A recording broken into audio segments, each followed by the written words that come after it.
আমি তো একটা বাচ্চা, আমার পেটেতে কিভাবে একটা বাচ্চা বের হয়। প্রায় 12টা বছর আমার পায়ে ছিকল ছিল। আমি কি মুসলমান না আমি বৌদ্ধ না খ্রিস্টান আমাকে বলেন। আপনি আপনার নামটা একটু বলবেন? আমার নাম চামেলি, আমি পুরান ঢাকা থেকে এসেছি। আচ্ছা, চামেলি পুরান ঢাকা থেকে এসেছে। চামেলি তো হ্যালো 8920 নিশ্চয়ই শোনেন না? হ্যাঁ অবশ্যই। আচ্ছা, তার মানে আপনি নিশ্চয়ই জানেন যে এখানে কিছু বেসিক পরিচয় প্রথমে দিয়ে নিতে হয়। একটা হচ্ছে আপনার বয়সটা যদি বলতেন। সরি ভাই, আমার বয়সটা আমি নিজেও বলতে পারছি না। চামেলি প্রথমেই আমাদেরকে একটা ধাক্কা দিয়েছে। চামেলি জানে না তার বয়স কত। প্রিয় শ্রোতা, this is the first time বলতে পারি যে হ্যালো 8920 শুরুর আগেই কেমন যেন একটা দোলাচালের মধ্যে আমরা পড়ে গেলাম। কেন জানে না চামেলি তার বয়স, সেটা আমরা পুরোটা অনুষ্ঠান শুনলেই বুঝতে পারবো। আচ্ছা, আপনি বয়স জানেন না, আপনি পুরান ঢাকাতে থাকছেন এখন বর্তমানে, রাইট? ওকে, চামেলি কোথা থেকে শুরু করবেন? ছোটবেলা আমি নিজে জানি না আমার আব্বু আম্মুকে, তো আমাকে একজনে নিয়ে আসছে, তার নাম ছিল নাজমা। উনি আমাকে নিয়ে এক বাসা আমাকে দিচ্ছে। তো বাসা আমাকে রাখার পর বলছে যে মেয়েটা তো ভালোই, তো আমার কাজের মেয়ে নাই, ও আমার কাছে থাক। এটা কি আপনার সেই ছোটবেলার একেবারে ছোটবেলার স্মৃতি? মানে এটা কি আপনার মনে আছে নাকি আপনি কারো কাছ থেকে শুনেছেন? না, এটা আমার মনে আছে। ওকে। তো আমার হাতে একটা পিঠা ছিল, তেলের পিঠা, যেটা বলেন যে পোয়া পিঠা। পোয়া পিঠা বলে, অনেকে তেল পিঠাও বলে। তো আমার গলা মিদ আবার 5টাই ছিল স্বর্ণের মতো, তাবিজের মতো, যে গ্রামে মেয়েরা পরে ওটা ছিল। তো ওনারা আবার খুলে নিয়ে নিল। আমার চুল ছিল বড় বড়, তো চুলগুলি কেটে ফেলে দিল। কেটে ফেলে দেওয়ার পর বলতেছে ওর পায়ে শিকল দে। ওই সময়টাতে শিকল দেওয়ার কথা বলছিল। আপনি তখন কথা বলতে পারেন? হ্যাঁ, কথা বলতে পারি। তখন আমি এতটুকু ছিলাম। আপনার ওই সময়টায় মা বাবা কোনো কিছু মানে না? আমি নিজেও জানি না আমার মাকে বাবাকে, শুধু একবার শুধু জানতে চাই যে মা তুমি যেখানেই থাকো আমাকে একটু আদর করে বুকে টেনে নাও, বাস এতটুকু আমার রিকোয়েস্ট। তো যে বাসা আমি বড় হয়েছি, ওনারা আমাকে পায়ে শিকল দিয়ে ভাইয়া অনেক অত্যাচার করছে, মারধর করছে, এবং গরম পানি ঢালা হয়েছে। পাকের ঘরে আমাকে ঠিক মতো খাওয়া দাওয়া দেয়নি। বড় একটা মাছ রান্না করলে মাছও আমাকে দেয়নি। মাছের মাথা দিছে, মুরগি রান্না করে মুরগির খাঁচা দিছে। কোনদিন আবার জুঠা ভাতও খেতে হয়েছে। 3 দিনকার পচা ভাত ধুয়ে ধুয়ে খেতে হয়েছে আমার। জাস্ট আমি শুধু আমরা শুরু করেছি মাত্র, আমরা জানি না যে শেষ পর্যন্ত আমরা কোথায় গিয়ে থামবো। প্রায় 12টা বছর আমার পায়ে শিকল ছিল। 12 বছর আপনার পায়ে শিকল ছিল। আপনি পুরান ঢাকার কোন বাড়িতে বড় হয়েছেন আমাদেরকে একটু বলবেন? ভাই আমি ও বাড়ির নাম বলতে পারবো না। এটা কি পুরান ঢাকাতেই ছিল? এবং যাকে আমি বাবা ডাকতাম যখন আমি সাবালক হয়নি, সে বাবা আমার সাথে কি বলবো, আজকাল বলে শুনছি যে মেয়েদের পারলে বলে মেয়েদের আপন মেয়ের মতো দেখে, কিন্তু তারা আমাকে আপন মেয়ের মতো দেখেনি। সে বাবা আমার সাথে এটা করছে। সে নাকি বড় ভাই শুদ্ধ আমার সাথে এটা করছে। এটা মানে আপনি শারীরিক সম্পর্কের কথা বলছেন? আমাকে মুখ বেঁধে, হাত বেঁধে, তখন আমার পায়ে শিকল, আমি বুঝিনি কিছু, আমাকে পেন পড়তে দেয়নি, আমাকে স্কার্ট পরা রাখতো। পরিবারের অন্যান্য মেম্বাররা ছিল না? ওনার স্ত্রী? আমি ওনাকে বলছি যে মা আব্বু আমার সাথে এটা করছে, কয় কি বড় হইলে ভালো জায়গা বিয়ে দেব না, এইসব কথা যে মানুষ না জানে। কিন্তু আমি মহল্লা মানুষ সবাইকে বলছি, কারণ আমি মিথ্যা তো বলতে পারি না কারোর কাছে, আর সত্যটা আমার পেটে থাকে না। তো আমি সবার কাছে বলছি, বলার পর বলছে বোন আমরা কি করব বল, আমরা তো ওদের বিরুদ্ধে যেতে পারি না। তো আমার যে একটা চাচি ছিল, চাচির কাছে বলছি, চাচি বলছে এইসব কথা কারোর কাছে বলিস না, মানুষে খারাপ কইব, মনের ভিতরে রাখা দিয়ে, ঠিক আছে বড় হইলে এটা মনে কর প্রকাশ করিস। তো যখন আমি সাবালক হয়েছি, আমাকে একটা গরম ট্যাবলেট খাওয়ানো হয়েছে, মানে যে মাসে মাসে যেটা হয় সেটা হয়নি। তো আমাকে গরম পানি দিয়ে একটা ওষুধ খাওয়ানো হয়েছে। খাওয়ানোর পর আপনি বলুন, আপনি আজকে সবচাইতে ভালো জায়গায় এসেছেন, যে জায়গাটায় মন খুলে মানুষ মনের কথা বলতে পারে। আমরা হয়তো কিছুই দিতে পারবো না আপনাকে। আপনি যদি কাঁদতে চান আপনি মন খুলে কাঁদুন, আপনি যদি বলতে চান মন খুলে বলুন। আমি কখনো বাচ্চা কি জিনিস আমি বাচ্চা বুঝিনি। আমি তখন বড় হইনি যে আমার পেটে যে একটা বাচ্চা আসবে। আমার তখন বিয়ে হয়নি, আমার বাচ্চা আসবে কোথা থেকে। আমি কারোর সাথে কিছু করিনি, শুধু ওনারাই করছে। তো ওনারা আমাকে একটা গরম পানি দিয়ে একটা ওষুধ খাওয়াচ্ছে। খাওয়ার পর এতটুকু একটা জিনিস বেরোচ্ছে। বেরোর পর মহিলার মেয়ে বলতেছে মা এটা কি, একটা বাচ্চা। 2টা চোখের পানি ঝরঝরা পড়ছে যে আমি তো একটা বাচ্চা, আমার পেটেতে কিভাবে একটা বাচ্চা বের হয়। তখন আমার অনেক বেলেটেকি শুরু হয়। শুয়ার পর আমাকে হাসপাতালে নিয়ে যায় না, আমাকে ঘরের ভিতরে রাখে, গরম পানি ঢালে। এই কাজটা করতো আপনার পালক পিতা? আমি একটু আপনাকে থামাচ্ছি চামেলি। প্রিয় শ্রোতা, আমরা আসলে প্রথমেই এত বড় একটা ধাক্কা খেয়েছি। আমি গল্পটাকে চামেলি, আমি এবং আমার শ্রোতা যারা রয়েছেন তাদের বোঝার জন্য আপনি একটু ধীরে ধীরে সুন্দর করে গুছিয়ে যদি বলেন, স্টেপ বাই স্টেপ, কারণ আপনি খুব দ্রুত যাচ্ছেন, অনেকেই হয়তো খেই হারাই ফেলবে। কিভাবে আপনি আসলেন ফ্যামিলিতে, কি করতো আচরণ, কোন রাতে আপনার সাথে ঘটনাগুলো ঘটলো, এবং ঘটার পরে এটা ক্রমান্বয়ে ঘটতো কিনা, আপনি ধীরে ধীরে যদি সামনের দিকে যান। নাজমা যখন বাসা দিয়ে, তো নাজমাটা কে ছিল? ও এলাকায় থাকে, ওর হাজবেন্ডের নাম হলো কালাম। আমি ওনাকে বারবার জিজ্ঞেস করছি যে আমাকে কোথায় নিয়ে যাওয়া হচ্ছে, আমাকে কোথা থেকে আনছো।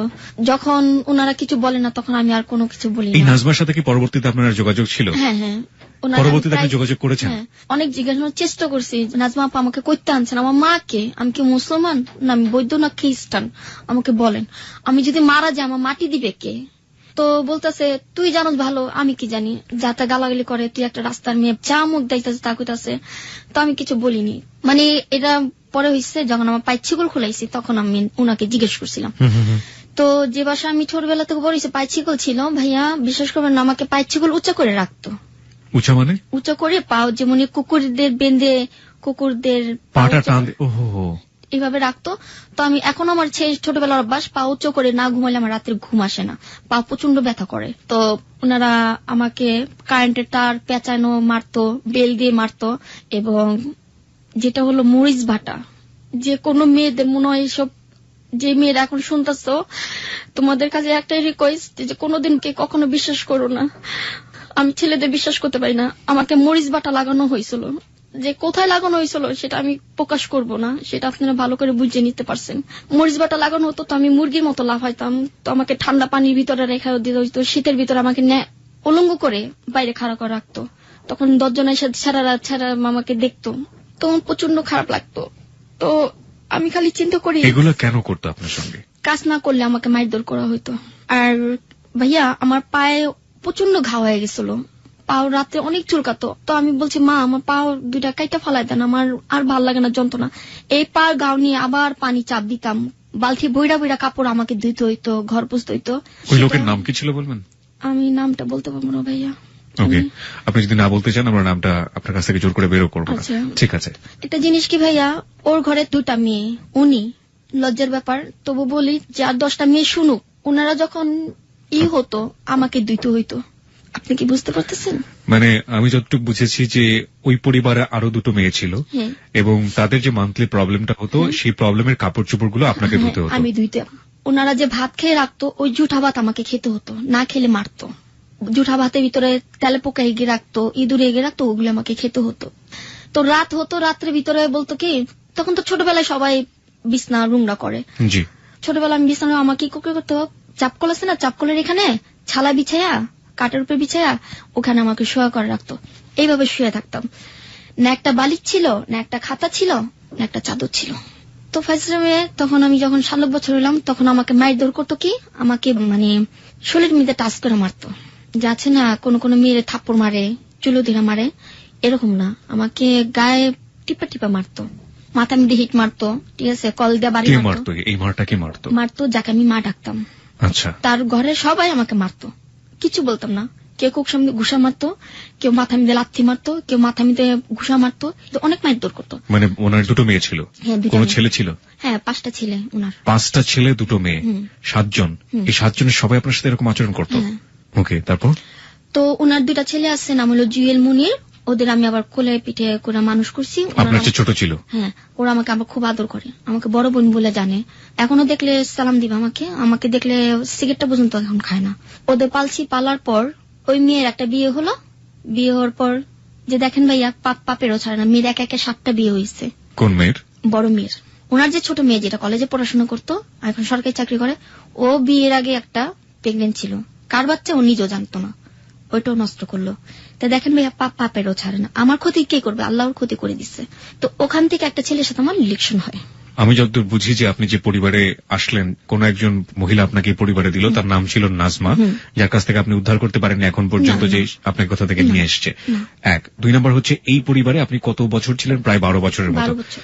আপনি এখানে আসার পরে 12 বছর ছিলেন, এখানে আপনি সাবালিকা হয়েছেন, এখানে আপনাকে অমানবিক কিছু কাজকর্ম করাতো এবং আপনার উপরে প্রচন্ড শারীরিক নির্যাতন করত ওই বাড়ির গৃহকর্ত্রী, এবং ওই বাড়িতে আপনার যে পালক পিতা ছিল তিনি আপনার সাথে অবৈধ শারীরিক সম্পর্ক করতেন জোর করে। হ্যাঁ, জি। একটা সময় পরে আপনি কনসিভ করেন, বাচ্চা চলে আসে পেটে, এবং সেটা আপনাকে, তখন কি আপনি সাবালিকা ছিলেন না নাবালিকা ছিলেন?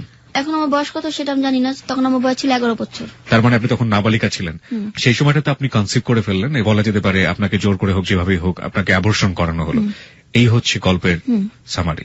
তারপরে আমি আসতে চাই, আপনি একটু সিরিয়ালি বলবেন প্লিজ, একের পর এক, স্টেপ বাই স্টেপ। হ্যাঁ। তারপর ওখান থেকে এক ছেলের সাথে সম্পর্ক হলো, ছেলের নাম হলো মাসুদ। ও আবার রাস্তা দ্বারা মুড়ি খাচ্ছে। মাসুদের সাথে কিভাবে হলো? রাস্তা খারে মুড়ি খাচ্ছে। আচ্ছা, okay. তো ভাই আমার এমন একটা শিকল পায়ে ছিল, 5 তলা পর্যন্ত চলে যেতাম। শিকল দিয়ে আপনি 5 তলা পর্যন্ত যেতে পারতেন? দোকানেও যেতে পারতাম, দোকান থেকে সদে আনতাম, পানি আনতাম। শিকল পড়া অবস্থায়? হ্যাঁ। লোকজন কিচ্ছু বলতো না? কিচ্ছু বলতো না, ওনাদের ভয় পাইতো। ওনার 4টা ছেলে সন্ত্রাসী, একটা ছেলে সাংবাদিক।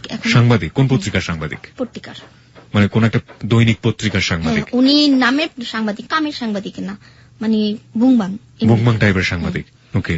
তো শিকল শুদ্ধ আমি যেতাম, তো শিকল দ্বারা স্কার্ট পরা ছিলাম। তো স্কার্ট যে ভাইয়া পরছি, নিচে পেন পরিনি, আমাকে পেন পরতে দেয়নি। পেন পরলে না, পেন পরতে দিলে পেন কেটে ফেলে দিত। কে কাটতো এটা? যাকে আমি আম্মা ডাকছি। কেন কাটতো? মানে পেন পরতে দিত না। ওনার মেয়েদের স্মার্ট ভাবে রাখতো, আমাকে রুংনা ভাবে রাখতো। তো এক পর্যায়ে গেছে ভাইয়া, এই যে ঈদ যে গেছে, রোজার ঈদ, আপনার কোরবানি, এখন ঈদের ভিতরে আমি কান্না করি। কেন কান্না করি জানেন? যে আগের দিনটা যদি থাকতো ভাইয়া, তাহলে বন্ধু বান্ধবের সাথে ঘুরতে পারতাম, কিন্তু কার সাথে ঘুরিনি। ঈদের ভিতরে ভাইয়া আমাকে কম দামে একটা ছিঁড়া জামা দিচ্ছে, আর ওর মেয়েদের ভালো ভালো জামা দিচ্ছে। তো পেনজেম পরছি, আমাকে বলে যে তুই বাইরে ঘুরতে পারবি না, তুই ভিতরে থাক। তো ঈদের ভিতরে কান্না করছি ভাইয়া, যে আল্লাহ, একটা বছর একটা দিন আমি কি কারোর মুখ দেখতে পারবো না? আমি কি বাইরে যেতে পারবো না? তো মাসুদের সাথে দেখা হলো, ও আবার সাদা শার্ট আর সাদা পেন পরছে। ভাই আমাকে 5 টাকা মুড়ি দিবেন? মেয়ে হয়ে কিভাবে ছেলেদের অর্ডার দেন, আপনি এসে নিতে পারেন না? মুড়ি নিয়ে আসছে। আইসা দেখে আমার পায়ে বড় একটা শিকল। কি ব্যাপার, তুমি কি পাগল নাকি? তুমি কি কাউকে কামড়াও? আমাকে কেন কামড়াবো? আমাকে শিকল দিছে, তাদের ভালো লাগছে, সেজন্য শিকল দিয়ে রাখছে। এরপর ওর সাথে আমার রিলেশন হয়, মুড়ির ভিতরে একটা কাগজ দেয়, ছোট্ট একটা করে নাম লেখা। তো ভাইয়া এখন তো যেটা মানে দেখ শিক্ষিক বিদ্যা, মানুষে দেখি সরি, ডিসকাস্টিং, মানে যা দেখি তা শিখতেছি।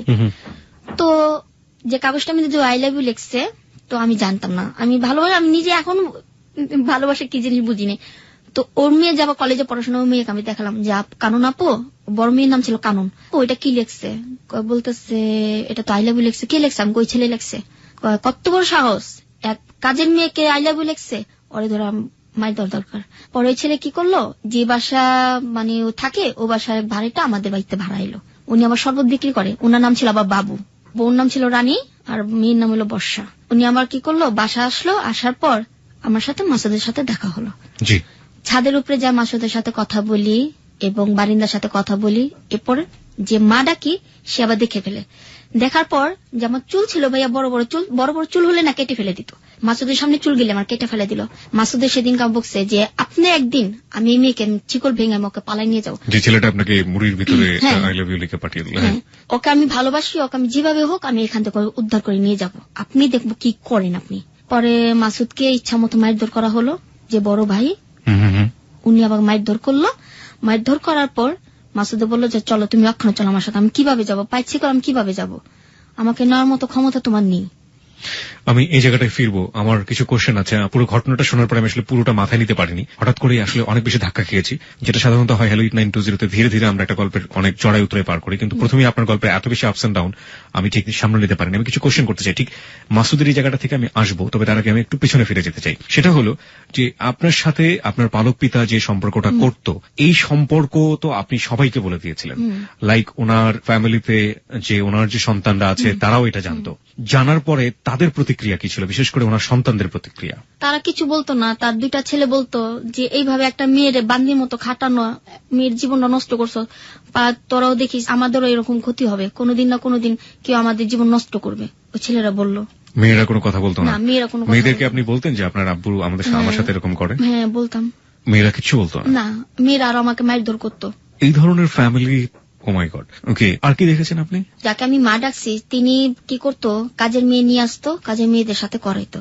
যে কটা মেয়ে আসতো সব কটা মেয়েদের, পারবিন ছিল, রানীর কথা যে বললাম রানীও ছিল, সবার সাথে করতো। এই ধরনের সেক্সুয়াল রিলেশনশিপ আপনি যাকে পালক পিতা ডেকেছেন তার সাথে তার স্ত্রী নিজে করিয়ে দিত। ওকে ওকে, কি বললো ঠিক বুঝে উঠতে পারছি না। তার মানে এটা সব মহলে সবাই এটা জানলেও এটা নিয়ে কোনো ধরনের কোনো প্রতিক্রিয়া হতো না? এবং আপনার পালক মা যিনি, তিনি বলতেন যে এগুলো যদি কোথাও বলো তাহলে তোমার বিয়ে দিয়ে দিব না, এবং অত্যাচার বিয়ে দিব না। ভালো ভালো জায়গা থেকে বিয়ের কাজ আসতে ভাইয়া, আমাকে বিয়ে দেয়নি। পরে একদিন রাত্রে ও আমাকে বললো কি বাইরে একটু কথা বলবো, বাইরে আসো। তো বাইরে গেছি, কথা বলতেছে, তো এই মিদে ও মা আমাকে আবার বদনাম ছড়া দিল যে আমি ওর সাথে বলে কি করছি। তো মহল্লা সবাই জানাজানি হয়ে গেল। জানাজানি পর বলতেছে যে মাসুদ তুই যখন এই মেয়ে নিয়ে বদনাম করছে, তা যত এই মেয়েকে বাচ্চা যেমনি হোক মেয়েটাকে মাসুদটা আসলে কি আপনাদের পাশের বাড়িতেই ছিল? আর না, আমাদের 3 তলা যে বাসা মানুষ হয়েছে ও বাসা ভাড়া গেছে। বাসার ভাড়াটিয়া ছিল? হ্যাঁ, ও বাসা ভাড়াটা ছিল। যাওয়ার পর আমাকে বলতেছে তুই কি আমাকে ভালোবাসিস? আমাকে হ্যাঁ ভালোবাসি। তাহলে চল। আমাকে তাহলে শিকল কিভাবে যাব? ভালো কি সত্যি বাসতেন? হ্যাঁ, আমাকে বলতেছে যে যেভাবে হোক তুমি আমার জন্য রাত্রে অপেক্ষা করবা। তো রাত্রে আসছে, রাত্রে কথাবার্তা বলতেছি, বলার পর ধরে ফেলাইছে। ধরার পর আমার চুলে মুঠি ধরে 4 তলাতে হ্যাঁচড়া নামাইছে। নামানোর পর আমাকে তোমার খালি কোকসামি দিলাইতেছে, পাঁচলি মিদে ঘুষাইছে উনার বড় ছেলে আর উনি। তো আমি বলতেছি যে কেন মারতেছেন? কই ওই ছেলের সাথে তোর কি সম্পর্ক? আমি ওই ছেলের সাথে আমি প্রেম করি। পরে এই কথা বলার পর আরো মারার পর ওই ছেলে কি করছে, রাত করে ঘুমিয়ে ট্যাবলেট খাইছে, রাস্তা মিদে খাড়া খাড়া গান গাইতেছে। তো আমি চামিলি নিয়ে ভেগে যাবো, চামিলি নিয়ে ভেগে যাবো। তো ওই ছেলেরে পুলিশ দা ধরে দিছে। ধরা দেওয়ার পর পুলিশে অনেক মারধর করছে। তো মারধর করার পর আমি একদিন সুযোগ পেলাম, টেবিলের ভিতর ডয়ের ভিতর অনেকগুলি টাকা, সব 500 টাকার নোট। তো আমি তো টাকা ওর চিনিও না ঠিক মতো। তো আবার চাবিটা রাখছে, আমার তালার চাবি। আমি আবার কি করছি, একবার হ্যাসকোভেল দিয়ে তালা কাটতে গেছি, তো ধরা পড়ে গেছি। বাথরুমেতে টাইনা হ্যাসরা বাই করছে, স্কার্ট আছে না, মানে শরীর উঠে গেছে। তো রাস্তা মধ্যে ফালাই মারতেছে, সব ছেলেরা চার হইছে। কিছু কিছু ছেলেরা বলতেছে যে এইভাবে কি একটা মেয়েকে অত্যাচার করে, মেয়েটা মরতে পারে না, মেয়েটা পালা যেতে পারে না, মেয়েটা কেন এত কষ্ট করে? তো আমি খালি আল্লাহর কাছে বলছি, আল্লাহ এমন কোন মানুষ দাও যে ফেরেশতার মতো যে আমাকে পায়ের ছিকলটা মুক্তি করে। তো ওই যে মনে মাসুদ আমার জীবনে আসলো। মাসুদ কি আপনার সমবয়সী ছিল নাকি আপনার চেয়ে বড় ছিল বয়স? আমার বয়স অনেক বড় ছিল। ওকে, ও কি করতে এমনিতে? ও সাইকেল বানাইতো। সাইকেল বানাইতো? সাইকেলের মেকার ছিল? হ্যাঁ, মেকার ছিল। ওকে। তো প্রচন্ড টাকা ইনকাম করতো। তো ওর টাকার প্রতি আমার কোনো লোভ ছিল না, আমার এমনিতে আমার টাকার কোনো লোভ নেই। ও বলতেছে তোর জন্য আমি মাই খাইছি, তোর জন্য আমার এত বড় সম্মান গেছে, আমি তোকে যে ভাবে পালাই নিয়ে যাব। তো রাস্তা মধ্যে মারতেছে, মারার পর ঢয়ের ভিতরে ছিল, তো কাপড় ধুইতাছে আর চিন্তা করতেছি এই সুযোগ কিভাবে পালানো যায়। তো ডর খুলছি, ঢয়ের ভিতরে আমাকে মা বাথরুমে যাম, যা। পরে বাথরুমে যা ভাইয়া, বড় তালাটা খুলছি, তারপর ছোট তালাটা খুলছি। খোলার পর ভাইয়া বিশ্বাস করবে না, আমার লাইফে মনে হয় এরকম দৌড় দিনি। শিকলটা খুলে এমন একটা দৌড় দিচ্ছি ভাইয়া, বিশ্বাস করবেন না, যে দৌড়ে মনে করেন কুকুর ওইভাবে দৌড়তে পারেনি যেভাবে আমি দৌড় দিচ্ছি। তো দৌড় দেওয়ার পর একটা আম গাছ ছিল, আম গাছের সাথে একটা বাড়ি ছিল, টিনের ঘর, ও ঘরের ভিতরে যা পালাইছি। পালানোর পর ওই ঘরের ভিতরে ছিল আবার একটা ছিঁড়া বোরখা পরার পর রাত বাজে তখন 10টা।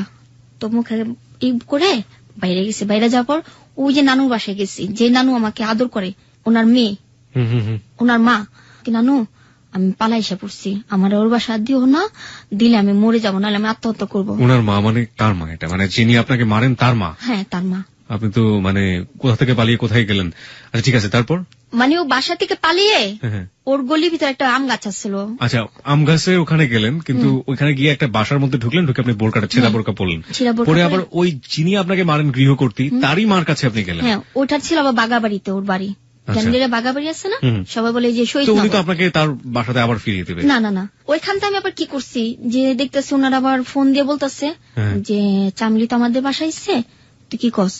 মা ওরা রাখো, আমি আইতাছি অক্ষণে। ওটা যখন শুনছি ভাইয়া বিশ্বাস করবেন না, বোরখা মোরখা খুলে উন্না কাছা মিলে আবার ওই ভাকান্তে পালাই গেছি যে আমি এখন মুক্ত পাখি, যে পাখি ছুটলে যে পাখির কোনো হুদিস পাওয়া যায় না, পাখি এখন কোথায় যে বাসা বাঁধবে। তো ওই ছেড়া আবার শরবত বানায়, শরবত ব্যস্ত আছে। তো আমি এক পিচ্ছের বাড়ি পিচ্ছি, ও যে কালো ছেলেটা আছে, ওই ছেলের বলো যে চামলি আসছে। তো ও আমার খবর শুনি না দৌড় পেরে গেছে, দৌড় পেরে যে আমাকে ধরছে, কিসে তুমি পালাইছো কে? আমি যেভাবে হোক আমাকে নিয়ে চলো, তুমি কোথায় নিয়ে যাবা? হ্যাঁ, কোথায় নিয়ে যাবা আমি জানি না। তো কি করলো, আমাকে নিয়ে মসজিদে নিয়ে গেল। তো মসজিদে তো মহরমের চান, বিয়ে পড়াবে না। আমাদের যে বিয়ে হয়েছে কোনো ডকুমেন্ট নেই, কোনো কাগজ নেই, আমাদের যে বিয়ে হয়েছে। যে মামা, এই যে যার বাসা আমি বড় হয়েছি, তার ভাই বাচ্চু নাম, ও মামাটা অনেক ভালো, আমাকে অনেক আদর করে, আমার মেয়ের মতো দেখে। ওই মামার কাছে গেছি, মামা মোল্লাইন না বাসায় না বিয়ে করাইছে, যেটা আগে আমল হয়েছে। আমি কিন্তু ভাইয়া 88 বন্যা দেখেছিলাম। 88 বন্যাও আপনি দেখেছেন? হ্যাঁ, তাহলে আমার বয়স কত হবে এখন? 88 বন্যা আপনি কত বছর বয়সে দেখেছেন সেটা তো আমি জানি না। তখন আমার পায়ে ছিকল ছিল। এই প্রশ্নগুলোর উত্তর কি প্রিয় শ্রোতা আপনার কাছে আছে? যদি থাকে তাহলে আপনারা লিখে পাঠিয়ে দিতে পারেন আমাদের ফেসবুকে। আমার কাছে 88 বন্যা দেখেছি। তো আমার প্রিয় শ্রোতার কাছে একটা অনুরোধ, 88 বন্যার ভিতরে একটা মেয়ে যখন দেখতে পারে, তার মেয়ের কতটুকু বয়স হতে পারে? 88 বন্যা তো 5 বছরের মেয়েও দেখতে পারে, 7 বছরের মেয়েও দেখতে পারে। চলুন আমরা পুরো গল্পটা শুনি, তারপরে আমরা বয়স বের করার চেষ্টা করি। আমার মামা বিয়ে দিল, বিয়ে দেওয়ার পর বলতেছে তোরা এখন একটা ঘর ভাড়া নিয়ে ওখানে থাক। ওই ছেলে সাইকেলের মেকার ছিল এবং আবার রাতে শরবত বিক্রি করতো? হ্যাঁ, শরবত বিক্রি করতো, বিক্রি করাচ্ছে, আর সেটা আমার জন্য। আপনার জন্য কেন? শুধু আমাকে দেখার জন্য শরবতটা বিক্রি করা হতো। ওখানে বিক্রি করতো আপনাদের বাসার লগেই, বাসার সাথে? আমি ছাদের উপরে কাপড় শুকা দিতে যেতাম, ও আমাকে দেখতো, এই জন্য এখানে শরবতটা বিক্রি করতো। তো করার পর আমাকে আলামগঞ্জ গলিতে নিয়ে ভাড়া নেয়। তো ও বাসা ছিল আবার ছেলের মামা, জোর সম্পর্কে মামা নাকি মামা জানা। তো আমার চুল দেখলো অনেক বড়, তো মেয়ে বলে যে বউ তো ভালোই সুন্দর, করতে পাইলি এত সুন্দর বউ। তো অনেক কথা বললো, বলার পর ওর সাথে 3 মাস যাবত সংসার হয়। 3 মাস। এই 3 মাসের মধ্যে আপনি যাদের বাড়ি থেকে পালিয়েছেন ওরা আপনার সাথে যোগাযোগ করেনি? কোনো খোঁজ নেয়নি। বলছে কি জানেন, শয়তান দূর হইছে, আপদ বিধি হইছে, সেটার জন্য আমার কোনো আফসোস নেই। টাকা বেঁচে গেছে, ওকে বিয়ে দিলে টাকা লাগতো। আচ্ছা, ঠিক আছে, সেটা আমার নানির কাছে আমি শুনছি, যে নানি আমাকে আদর করে, ওই নানির কাছে শুনছি। ওই নানি ওদের বিরুদ্ধে। তো একদিন মানে নানি আলম সাহেবের নাম কখনো শুনেনি মনে হয়, আমি বলি ওনাকে আল্লাহ বেহেশতে নসিব করুক। শুনতাছি বড় এখন উনি বলে আমাকে পাইছে, উনি পায়া ওই রেনুর মার কাছে দিচ্ছে, যে আমার নানির নাম হলো রেনু বেগম, ওনার কাছে দিচ্ছে। ওনার নাম ছিল আলম সাহেব, এখন বর্তমানে উনি মারা গেছে। ওনার শিল্পপতি আলম সাহেব। আলমের 1 নম্বর পচা সাবান? হ্যাঁ হ্যাঁ হ্যাঁ হ্যাঁ, ওই আলমের কথা বলছেন আপনি? হ্যাঁ হ্যাঁ হ্যাঁ। ওকে, তারপর? ওনার বাড়ি হলো আমাদের এলাকায় আলমগঞ্জ গলিতে। আচ্ছা। তো ওনাদের পিছনে মাঠ আসছে, তো মাঠের মধ্যে অনেক শাক, তো আমি কই শাকটি তুলে নিয়ে আসি। তো শাক তুলতে গেছি, দেখি নানি। তো ভাইয়া বিশ্বাস করেন, আমাকে নানি দেখে আমি ভয়ে টয়লেটে যা পলাইছি, যে আমাকে দেখলে তো আবার ধরে নিয়ে যাবে। নানি আমার বাই করে ফেলাইছে, কয় তুই এদিকে কোন বাইতে গল নিস, আমি কয় আহো। পরে এবার যেবার আমি গনিস বাসা বাড়ি এলে বললো যে দেখো আমার নাতিনটা আদরের, ওর মা নেই বাবা নাই, তুমি ওরে দেখা রেখো, আরে কোনোদিন কষ্ট দিও না। ও যে কষ্ট যেটা শুইছে ছোটবেলা থেকে, এখন যে কষ্টটা তোমার কাছে করবে সেটাও শুইতে পারবে না। তুমি ওর স্বামী, তুমি ওর সব, তুমি ওর কষ্ট দিও না ভাই, ঠিক আছে? আজকা পড়তে ওর যা লাগে দায়িত্ব আমি দিব। আমার ঘরের হাড়ি পাতিল যা লাগে সম্পূর্ণ আমার নানি দিচ্ছে, কিনা দেওয়ার পর ছেলে অন্যরকম হয়ে গেল। উনি কি আলমের মা ছিলেন? না। তাহলে নানি হলেন কিভাবে? ওটা ওই যে বাসা আমি বড় হইছি, ওনার মা। যে বাসা থেকে পালিয়ে আপনি ওনার বাসায় গিয়েছিলেন, পরবর্তীতে যোগাযোগ করে আপনাকে দিয়ে দেওয়ার কথা বলছিল ওই ভদ্র মহিলা। আর আলমের সাথে ওনাদের কি সম্পর্ক? হ্যাঁ, ওনাদের সম্পর্ক হলো, আলম হলো ওনার কি জানি লাগে, মানে আত্মীয়ের মধ্যে লাগে। এই আলম সাহেবই আপনাকে কুড়িয়ে পেয়েছিলেন, কুড়িয়ে পেয়েছিল, ওনার হাতে দিয়েছিল, উনি আবার ওনার মেয়ের কাছে দিয়ে দিয়েছে। এই হচ্ছে মোটামুটি কাহিনী, মূল কাহিনী। আচ্ছা, কিন্তু ভাইয়া আমি জানি না কি আমাকে পাইছে, কিন্তু আমার এতটুকু খেয়াল আছে যে নাজমা আমাকে নিয়ে আসছে। এটা খেয়াল আছে যে নাজমা আপনাকে ওই বাড়িতে নিয়ে এসেছে? হ্যাঁ, ওই বাড়িতে আমাকে নাজমা নিয়ে আসছে, এবং আমার হাতে একটা পিঠা ছিল। আমার এতটুকু খেয়াল আছে, তখন আমি হাফ প্যান্ট পরি। এছাড়া আপনার কোনো মেমোরি নেই? আমার কোনো আর খেয়াল নেই। ওকে, ঠিক আছে। হ্যাঁ, তো আপনার জামাইয়ের কাছে ওই ভদ্রমহিলা বলছিল এই কথাগুলো, তারপর? পরে বলার পর 6 মাস সংসারের পর প্রথম বাচ্চা পেটে আসে। আমি তো বাচ্চা নেওয়ার কোনো সিদ্ধান্ত নেই, যে আমার একটা বড় বোন থাকবে, যে বড় বোন বুঝাবে যে চামিলি তুই বাচ্চাটা নিস না, এখন তোর বয়স হয়নি বাচ্চা নেওয়ার। বাচ্চাটা নেওয়ার পর পোলাপাইনের বুদ্ধি ভাইয়া, আমি নদীতে যেতাম, মাছ ধরতাম, সাপ ধরতাম, ব্যাঙ ধরতাম।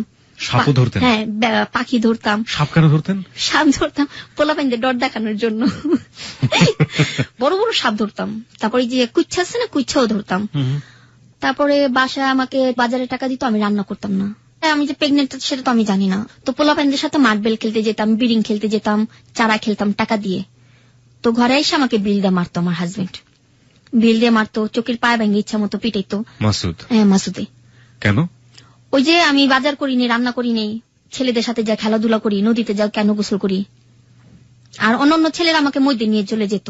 আমি সাঁতার জানি না, তো আমাকে ওই যে আছে না, এটা কি বলে, মানে যে সাঁতার কাটে যে টায়ার টিউব। হ্যাঁ, টায়ার টিউব, ওটা দিয়ে আমাকে মধ্যে নিয়ে যেত। মধ্যে নিয়ে যাও আমাকে, কেউ আমাকে গালে কিস করতো, কেউ কপালে কিস করতো, মানে পোলাপাইন তখন তো বই করতে পারিনি যে আমি একটা মুক্ত পাখি, খাঁচা থেকে বন্দি পাখি থেকে ছাড়া পেয়েছি, এখন আমি আকাশে উঠতে চাচ্ছি, সেরকম ব্যাপার। তো হাজবেন্ড এগুলো সহ্য করতো না, না করাটাই স্বাভাবিক। যে তুই এখন আমার বউ, তুই কেন বাইরে পরপুরুষের সাথে কেন গোসল করবি, হ্যান তেন মায়ের দূর কত। পরে বাড়িওয়ালা বলতো যে দেখ ও একটা বাচ্চা পেটে, ওকে কোর বাচ্চা পেটে, আর আমাদের হাজবেন্ড জানতো না যে আমার যে বাচ্চা পেটে। পরে ভাইয়া একদিন রাত্রে রাগ করে চলে গেছি। রাগ করে চলে যাওয়ার পর নদী পাড়ে বসে বসে কাঁদতাছি। তো আমার এক ছোটবেলার বান্ধবী নাম হলো জাসমিন, ওর সাথে এখনো দেখা হয়নি। ও আমাকে নিয়ে নদীর ওপার চলে গেল, চল ঘুরে আসি। কোন নদী এটা? এটা আপনার বুড়িগঙ্গা নদী আমাদের। নৌকা দিয়ে চলে গেল। তো কিছু ছেলেরা ওকে আবার চিনে, কিরে জাসমিন কেটা, নিয়ে আসছি তোদের জন্য।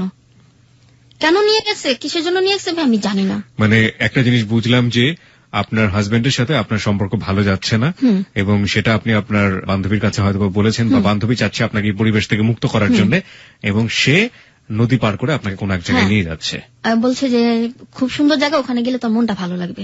তো আমাকে নিয়ে গেল, নিয়ে যাওয়ার পর দিকে অনেক ছেলেরা আসছে। একটা ছেলের নাম ছিল গাফফার, আর একটা নাম ছিল আপনার আলমগীর, কাল্লু। ওদের 3টা নামই জানি, আর বেশিটুকু নাম জানি না।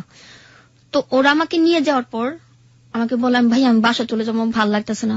থাকো না, একটু থাকো, ভালো লাগতেছে, তুমি অনেক সুন্দর মেয়ে, তুমি কোথায় যাবা? তখন বিকেল 5টা বাজে। 5টা বাজার পর আমাকে ভাইয়া বন্দে নিয়ে গেল। বন্দে একটা চর আসছে, চরে কাশফুলের সামনে আমাকে নিয়ে গেল। তো ওখানকার ছেলেরা আমাকে দেখার পর বলতেছে, কি খাবা? আমি কইলাম কিছু খাবো না। কিছু একটা তো নাও। আমি কই নাম খাবো না। একটু ঠান্ডা খাও। নিয়ে আসছে। আসার পর আমাকে একজনে পিছন দিয়ে ধরলো। আপনি জেসমিনকে জিজ্ঞেস করছেন না যে চলে গেছে?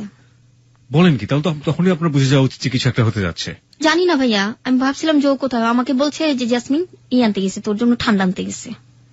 এখান থেকে ওরা একটু ঠান্ডা নিয়ে আসছে আমার জন্য। তো কেউ আমাকে পিছন দিয়ে ঘাড়ে ধরছে। ঘাড়ে ধরলে ভাইয়া আর কিছু করা যায় না। ঘাড়ে ধরার পর চুলে ধরছে, কেউ আমার হাত ধরছে, কেউ পা ধরছে, হাত বাইন্দা মুখের ভিতর তুলা দিয়ে তারপরে মনে করেন এই 16 জনে মিলে আমাকে এই অবস্থা, আমি নিজেও কন্ট্রোল করতে পারিনি যে আমার লাইফটা এরকম যাবে।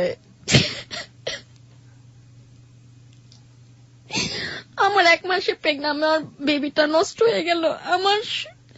আমি নিজেও জানি না যে আমার বেবিটা থাকবে কিনা। তো ওরা 16 জন করার পর আমাকে সারা রাত কেউ বলেনি যে আমি বাঁচবো। তো ওরা আমাকে নদীর ঘাটে আইনা, কালু ছিল, কালু একটু ভালো ছিল, কালু আমাকে কিছু করেনি। তো আমাকে কোলে করে নিয়ে এই পারে ফালাই দিয়ে গেছে। এই পারে ফালাই দেওয়ার পর নানিকে খবর দিচ্ছে। নানি আবার মাজারে খাদিম, উনি আমার মামা মাজারের খাদিম। ওনাকে বলতেছে যে আপনার নাতিন রেখে জানি কি করছে, আপনার নাতিন অবস্থা সিরিয়াস, আপনার নাতিন মনে বাঁচবে না। 16টা ছেলে ছিল ওখানে? হ্যাঁ। ওকে, তারপর?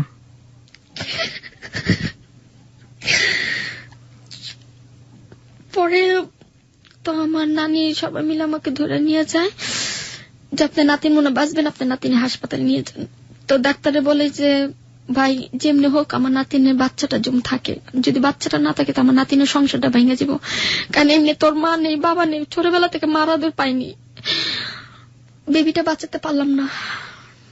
আপনার হাজবেন্ড কি ওই মুহূর্তে আপনার পাশে ছিল? না, ওকে জানানো হয়নি।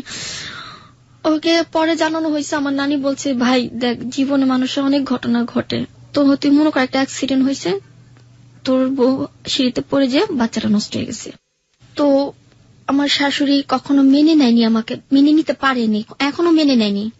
তো বাসায় গেছে, বাসায় যাওয়ার পর কি হয়তো এই বউ থাকবে, নাহলে তুই থাকবি, ওকে বিয়ে করে দে, তোকে আবার বিয়ে করাবো। পরে আমি বলছি, মা দেখেন হয়তো বান্দির মতো আমি সারা জীবন কাজ করছি মানুষের বাসায়, এখন আপনার বাসায় আমি বান্দির মতো কাজ করতে রাজি আছি, কিন্তু আমাকে আমার হাজবেন্ড থেকে আমাকে আলাদা করেন না, মাসুদের থেকে আমাকে আলাদা করেন না। 1 কথা 2 কথা পর উনি আমাকে চুল ধরে মারধর করে, রাস্তার মেয়ে অনেক ভেবে গালাগালি করে। তো আমি কিছু বলিনি। তো এই গালাগালি করার পর আমার হাজবেন্ড আসে রাত করে আসার পর আমার সাথে মানে মদ খেয়ে করার পর সেদিনকে আমার সাথে মানে আমার শরীর ভালো ছিল না, আমার কোকসাটা মিলে লাথি মারার পর আমার আবার ব্লিডিং শুরু হয়। আমি বলছি, দেখো আমি ছোটবেলা থেকে অনেক মাইর খাইছি, এখনো যদি তোমার হাতে আমি মাইর খাই তা আমি সুখ পাবো কোথায় সেটা বলো। আমি আমার বাবাকে দেখিনি, মাকে দেখিনি, একমাত্র তোমার পায়ের নিচে আমার সমস্যাটা দূর করতে চেয়েছিলাম, কিন্তু তুমি আমাকে দিলে না। তো এমন করতে করতে আমাকে ওর বাসায় 2 মাস 3 মাস থাকলাম, পরে সেকেন্ড বেবি আবার করলাম। ওকে, তার মানে হচ্ছে আপনি সেকেন্ড বেবিটা কনসিভ করলেন। আমাকে একটু বলবেন যে মাসুদ যখন আপনাকে বিয়ে করে তখন কি উনি জানতো যে আপনার ছোটবেলাটা আপনার পালক পিতা এভাবে আপনার সাথে? জানতো না। পরিবারের ভেতরে আপনি যে প্রথম যে বেবিটা কনসিভ করেছিলেন তখন জানতে পারছে না, এটা বলছি আমি যেটা যে ওই পরিবারে আপনার পালক পিতার দ্বারা আপনি এই যে বেবি কনসিভ করেছিলেন, মাসুদ জানতো না? এটাও জানতো না। ওকে, তার মানে আপনি সেকেন্ড টাইম বেবি কনসিভ করলেন। সেকেন্ড টাইম বেবি কনসিভ মানে মাসুদের সেকেন্ড টাইম বেবি, আপনার হাজবেন্ডের সেকেন্ড টাইম বেবি, এটা কনসিভ করার পরে আপনার পারিবারিক কি অবস্থা দাঁড়ালো? তারপর সবাই মিলে আমাকে আদর যত্ন করতেছে, খাওয়াইতেছে, এটা করতেছে ওইটা করতেছে। তো এক পর্যায়ে ঘরের আর কিছু ভালো ছিল না, আজকে খাইলে কালকে খাইতাম না, না খেয়ে খেয়ে থাকতাম। ওই যে আমার ছোটবেলায় তো অভ্যাস পান্তা ভাত খাওয়ার, পান্তা ভাত খেতাম, কারো আবার ফ্যান খেতাম। মানে যেগুলো আপনাকে দেয়া হতো অবহেলা করে, ওগুলোতেই আপনার অভ্যাস হয়ে গেছে, ওগুলো ছাড়া কিছু ভালো লাগতো না। ওগুলো ছাড়া ভালো লাগতো না, এবং মাটি মিদে শুইতে ভালো লাগতো, বিছনা মিদে শুইতে ভালো লাগতো না। চামেলি, আমরা যে জায়গাটায় ছিলাম, আপনার সেকেন্ড বেবিটা আপনি কনসিভ করলেন, তারপর? তো বাড়ির সবাই আমাকে আদর করতেছে, হাজবেন্ডও খুব আদর করতেছে। তো পরিবর্তনটা দেখা গেল যখন আমার শাশুড়ি আমাকে বলে যে আজকে যদি আমাকে ছেলে বিয়ে করেতাম তাহলে আমার ছেলের জন্য অনেক টাকা মানুষ দিত, ভালো ভালো মেয়ে আমার ছেলের জন্য রান দিয়ে দাঁড়াচ্ছিল, কিন্তু তোকে বিয়ে করে আমার ছেলের লাইফটা নষ্ট হয়ে গেল। তো আমি বলছি, মা দেখেন, মানুষের জীবনে এমন দুর্ঘটনা ঘটে, আমার মা নেই কিন্তু আপনাকে আমি মা ডাকছি, আমার বাবা নেই, আপনার হাজবেন্ডকে আমি বাবা ডাকছি।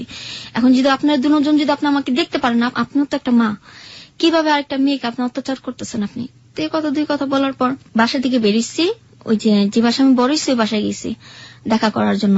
ওনাকে মা ডাকতাম যে মা আমি ভালো আছি, আমার জন্য দোয়া করো। তো মা আবার নানিকে ফোন দিল যে চামেলি আইছে। ওই বাসাতে দেখা করতে গেলেন কতদিন পরে? দেখা করতে গেছে আপনার 2 বছর পর। 2 বছর পরে? আপনি যে বাসায় থাকতেন সেখান থেকে ওই বাসার দূরত্ব কতখানি ছিল? বেশি দূর ছিল না, কাছাকাছি ছিল। ওকে। তো দেখা করতে গেছি, তো নানিকে ফোন দিচ্ছে, নানি আবার বলছে যে ওর জামাই লাগা আবার মিল হয়েছে। হ্যাঁ, ওর তো বাচ্চা পেটে এই কদিনের মধ্যে ডেলিভারি হয়ে যাবে। তো বলতেছে যে কয়দিনের মধ্যে ডেলিভারি হয়ে যাবে, তো ওকে কি দেওয়া যায়, ওই মা বলতেছে।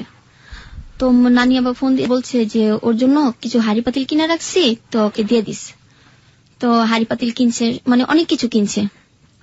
মানে ছেলে এরকম হবে আমি ভাবতে পারিনি, যে আমার লাইফটা মনে হয় এই মুহূর্তেই শেষ হয়ে যাবে, আমি আর কখনো মনে হয় সংসার করে খেতে পারবো না। এটা আপনার মনে হচ্ছিল? হ্যাঁ, আমার মনে হচ্ছিল। কেন মনে হচ্ছিল? যখন আমার বাচ্চাটা হয়েছে তখন ও হাসপাতাল থেকে ওর বাসায় নিয়ে গেল। বাসায় নিয়ে যাওয়ার পর আমার চোখের সামনে আমাকে মায়ের দৌড় করতেছে আমার হাজবেন্ড, আমার শাশুড়ি আমাকে কিছু বলে না, যে মাসুদ ওকে মারতেছে, মাসুদকে বলি যে মাসুদের এই শৈলে মারিস না। তো মাসুদ আমাকে ওই শৈলে, আমাকে কাঁচা শৈলে মায়ের দৌড় করতেছে। যখন আমার ডেলিভারি হয়েছে তখন আমার ওই শৈলে আমাকে মায়ের দৌড় করতেছে। তো বাচ্চাকে দুধ খাওয়াইতেছি, দুধ খাওয়ার পর দেখ তোর মতো আরো কত মেয়ে আমি আনতে পারি, আমি সেকেন্ডে এখন আমি মেয়ে আনতে পারি। তো রাতে একটা মেয়ে নিয়ে আসলো আমার ঘরে। আপনার বেবিকে দেখে সে খুশি হয়নি? না। কেন? মেয়ে হলো কেন? কত সালে আপনার মেয়েটা হয়? আমার সঠিক খেয়াল নেই, সালের হিসাবটা জানেন না? কিচ্ছু জানি না ভাইয়া। ওকে। আমি যে এখন যে আপনার সাথে কথা বলতেছি ভাইয়া, মাইন্ড করেন, আমি যে কথা বলতেছি আমি মানুষের দেখা দেখে শিখছি। আমার লাইফে আমি কখনো পড়াশোনা করিনি, আমার নিজের নামটা পর্যন্ত আমি লিখতে পারি না। এটা কত সাল চলছে আপনি জানেন? মানুষের মুখে শুনি 2013 চলতেছে। 2013 চলছে। আপনার মেয়ের বয়স কত আপনি জানেন? 11 বছর। 11 বছর? ওর দাদি বলছে। ওর দাদি বলেছে 11 বছর। 11 বছর যদি হয়ে থাকে তাহলে আপনার মেয়ে জন্মগ্রহণ করেছে 2002 সালে। ঠিক আছে, হ্যাঁ, মেয়ে হলো বলে আপনার হাজবেন্ড কেউ আমাকে দেখতে পারে না, গায়ে হাত তোলা শুরু করলো। গায়ে হাত তোলা শুরু করলো, এবং আমার শাশুড়ি আমাকে বলে যে তুমি বাচ্চা নিয়ে চলে যা, বাচ্চা রাখবো না, তুই বাচ্চা নিয়ে চলে যা। আমি কোথায় যাব, আমার যাওয়ার জায়গা কই, আমি কোথায় যেয়ে থাকবো? এবং আপনার হাজবেন্ড সেই রাতে ও রাত্রে চলে যায়, বাইরে চলে যায়, বাইরে থেকে একটা মেয়ে নিয়ে আসে, মেয়ে নাম হলো রুমানা। ওই মেয়েকে বললাম যে দেখো তুমি একটা মেয়ে, আমি একটা মেয়ে, আমি বিবাহিত, আমার একটা সন্তান আছে, তুমি কিভাবে আমার সংসার এসে ঢুকলে? বলে যে আপু আমি টাকার জন্য আসছি, ও আমাকে টাকা দিচ্ছে, আমি আসছি। আমি টাকার জন্য কি একটুখানি সংসারটা তুমি ভেঙে দিবা? তো আমার চোখের সামনে আমার হাজবেন্ড ওই মেয়েটার সাথে এইসব কথা বলো পাপ, তবু আমাকে বলতে হয় যে হাজবেন্ড, আমি আমার লাইফে আমি কখনো আমার মার আদর পাইনি, বাবার আদর পাইনি, মনে করছিলাম যে হাজবেন্ড আমাকে একটু আদর করবে, আমার হাজবেন্ড আর মা আমাকে সন্তানের মতো দেখবে, সেটাও আমি আমার কপালে জুটলো না। শেষ পর্যন্ত হাজবেন্ড আমার চোখের সামনে একটা মেয়ের সাথে, যেটা স্ত্রী কখনো চায় না যে আমি স্বামীর ভাগ অন্যজন্য দেওয়ার জন্য, সেটাও হয়ে গেল। তো রাত্রে আমি ওই শৈল নিয়েই বাচ্চা রেখে আমি বাইরে এসে পড়ছি। বাইরে আসার পর ওই বাসায়, যে বাসা ছোটবেলা থেকে বড় হয়েছি, ওই বাসায় গেছি। ছাদের উপরে যাই শুয়ে রয়েছি, পায়খানা ছাদের উপরে শুয়েছি, চালের উপরে শুয়েছি। কেউ আমাকে দেখতে পারেনি। কেউ ইটা মারছে, কেউ পানি মারছে, কেউ আবার নোংরা পানি মারছে আমাকে। মানে আপনার যাওয়ার আর কোনো জায়গা নেই, আমার কোনো, হ্যাঁ, নিজের হাজবেন্ডের বাড়ি ছেড়ে গিয়ে আপনি আবার সেই বাড়িতে চলে গেলেন, গিয়ে ওই বাড়ির ছাদের উপরে ঘুমাচ্ছেন, টয়লেটের ছাদের উপরে। আপনার বেবিটা কোথায়? বেবিটা এখন ওদের কাছে। না না, সেই মুহূর্তে আপনার বেবিটা কই? বেবি ওদের কাছে ছিল, আমি রেখে এসে পড়ছি। ওকে। আলা পরে কি করবো ভাইয়া, পরে যে আমার শরীর ভালো না, তো দেখি কি প্রচন্ড ব্লিডিং হচ্ছে। তো ডাক্তারের কাছে গেলাম, আমার কাছে ওই মুহূর্তে টাকা ছিল না। তো কেউ বাসায় বলছে যে চামিলি 50টা টাকা দুমো, বাথরুমটা দিয়ে দে। চামিলি 10টা টাকা দুমো, কাপড় কাটা ধুয়ে দে। চামিলি 20টা টাকা দুমো, আমার বাসন পালাটি ধুয়ে দে। এমনি এমনি মানুষের টুকটাক কাজ করে ওষুধ পানি করতাম। তো আমার যে মেজো ভাই, যার বাসা আমি বড় হয়েছি, তার মেজো ছেলে, ও রাত্রে আমি আবার ছাদের উপর শুয়ে রয়েছি, শীতের ভিতরে, কাপড় নেই, কোন একটা ছালা নেই, বালিশ নেই, এভাবে শুয়ে রয়েছি কোকড়া হয়ে, যেভাবে একটা কুকুরের বাচ্চা যে ঘুমায়, আমি সেভাবে শুয়ে রয়েছি, শীতে কাঁপতাছি। তো ওনার মেজো ছেলে গেছে, মেজো ছেলে যা বলতেছে, তোর টাকা লাগবে? আমি কই, হ। কত টাকা লাগবে? আমি 500 টাকা লাগবে। আচ্ছা ঠিক আছে, নে। তখন আমার ইচ্ছা বিরুদ্ধে, আমি নিজের ইচ্ছায় ওর সাথে আমি ফিজিক্যাল করি। কার সাথে ছিল এটা? মেজু ভাই। মেজু ভাই মানে হচ্ছে আপনি যে পরিবারে বড় হলেন তার মেজো ছেলে, তার মেজো ছেলের সাথে। ওকে, তারপর? তখন আমার সাথে থাকলো, থাকার পর হাতে যে 10 টাকা দিচ্ছে ভাইয়া, আমি জানি না। তখন কি হলো ভাইয়া, আমাকে 10 টাকা কেন দিলেন? কি 10 টাকা? তোর সাথে আমি কিছু করছি? থাপ্পড় দিয়ে, কানাপট্টি থাপ্পড় দিয়ে সিঁড়িতে ফেলে দিল। ফেলে দেওয়ার পর ছাদে মিলে চিল্লাচিল্লি করলাম। ও রাতে আমাকে বাসা থেকে বের করে দেয় ওরা, যে তুই এলাকার ভিতরে পাড়া দিবি না, এলাকার মধ্যে যদি পাড়া দিস তাহলে তোরা মেরে ফেলবো। তো আমি জিদ করে ভাইয়া, ওই যে ঘুমের ট্যাবলেট আছে না, ঘুমের ট্যাবলেট 9টা ট্যাবলেট খেয়ে গলির ভিতরে উৎপাত করি, যে কেমন বাপ যে বাপ আমার সাথে এটা করছে, কেমন ভাই যে ভাই আমার সাথে এটা করলো, কেন করলো, মহল্লা সব ভিড় হয়ে গেছে। আমি সবাইকে জানিয়ে দিছি, ডোল পিটায় সবাই বলে দিচ্ছি যে আমার সাথে কেন করলো, কিসের জন্য, আমার লাইফটা কেন নষ্ট করলো। আজকে আমার স্বামী থাকতে স্বামী নেই, আজকে তোদের জন্য আমার স্বামীর আমার সংসারতে নাই হয়ে গেছে, তোদের জন্য, তোদের কারণে। তো এমন কথা কথা আমাকে রাস্তার মধ্যে ফেলে ইচ্ছা মতো মাসুদকে দিয়ে মাই খাওয়ায়। মাসুদ আমাকে মারে। পরে এক পুলিশ আসে, যে ওকে কেন মারতেছ? আমার বউর আমি যেভাবে মারি, আপনার কি? এটা তো তোর বউ না, ও তো তোকে ছেড়ে দিচ্ছে। তুই যখন একটা মেয়ে নিয়ে ওর সামনে ই করতে পারছ, সেটা তো তোর বউ হতে পারে না। তো শেষ পর্যায়ে কি হলো ভাইয়া, ও আমাকে মেরে মিরপুর হাসপাতাল আছে না, সেখানে আমাকে ফেলে দিয়ে আসে। সেখানে ফেলে দেওয়ার পর কিছু লোক আমাকে ধরে ভিতরে নিয়ে পিছনে হাত বেঁধে মুখের ভিতরে পাইপ দিয়ে অস করায়। আমার লাইফে প্রথম কেউ আমাকে অস করায়, আমার খুব খারাপ লাগছে। মনে এবং মনে বাঁচবো না, মরে যাব, যেসব মানে আমার পাইপ ঢুকাইছে, চোখ উল্টা গেছে। তো বলতেছে, তুমি এখন সুস্থ পুরোপুরি, তুমি সকালবেলা বাসায় চলে যাও। তো কোথায় যাব আমি, কি করব? আবার ওই নদীর পাড়ে গেলাম, ভ্যান গাড়ির নিচে ঘুমাই, টেরাকের নিচে ঘুমাই, টেরাকের উপরে ঘুমাই, তারপরে আপনার ঠেলা গাড়ির উপরে ঘুমাই। এইভাবে আমার জীবনটা কাটতেছে। মেয়েকে দেখতে ইচ্ছে করতো না? হ্যাঁ, মেয়েকে দেখতে ইচ্ছে করতো। তো মেয়েকে দেখতাম, চুপে চুপে যেতাম যখন আমার শাশুড়ি না থাকতো। আমার 3টা ননদ ছিল। একটা ননদ বর্তমানে মানে ও এখন সব ছেলেদের সাথেই করে। ও প্রস্টিটিউট? হ্যাঁ, ওর টাকার বিনিয়োগ সব করে। ওর নিজের কোলের বাচ্চাটা বেচে ফেলাইছে 1000 টাকা ছেলে। ওকে, তারপর? চুপে চুপে যেতাম, মেয়ে কি কি খেতে চাইতো কিনে দিতাম। ওই যে সবাই আমাকে আদর করে ভাইয়া, এই একটা কথা বলা হয়নি, আমাকে এলাকার ভিতরে সবাই আদর করে, মামা সবাই, মানে মামা বলি, ভাইয়া বলি, বাবা বলি, সবাইকে আমাকে আদর করে। 10 টাকা 5 টাকা যে সঙ্গে যেটা চাই, এখনো সেটা আমাকে করতে হয়, চেয়ে চেয়ে খেতে হয়। পরে এক পর্যায়ে গেল কি, একটা অনুষ্ঠানে মানে আমাদের মাজারে এখানে মেলা হয়, মেলার ভিতরে ছেলের সাথে পরিচয় হয়, নাম হলো জাহাঙ্গীর। তো জাহাঙ্গীর আবার চ্যালেঞ্জ করে যে মেয়েকে আমি পটাবো। তো আমাকে পটাইছে ভাই, আমাকে একটা নাম্বার দেয়। তখন আমার মোবাইল ছিল। কার সাথে চ্যালেঞ্জ করে? ওর বন্ধুর সাথে। তখন ও কানে দুল বানায়, চ্যালেঞ্জ করে যে আমি যে বিয়ে করছি এটা জানাবি না। তো জাহাঙ্গীরের নাম্বার এখনো আমার কাছে আসছে, বিশেষ না ওর সাথে কথা বলতে পারেন আপনি। ওকে, আমরা একেবারে আপনার জীবনের গল্প শেষ হলে প্রাসঙ্গিক হলে আমরা কথা বলবো। আচ্ছা, তো ও যে বিবাহিত ভাইয়া সেটা আমি জানি না।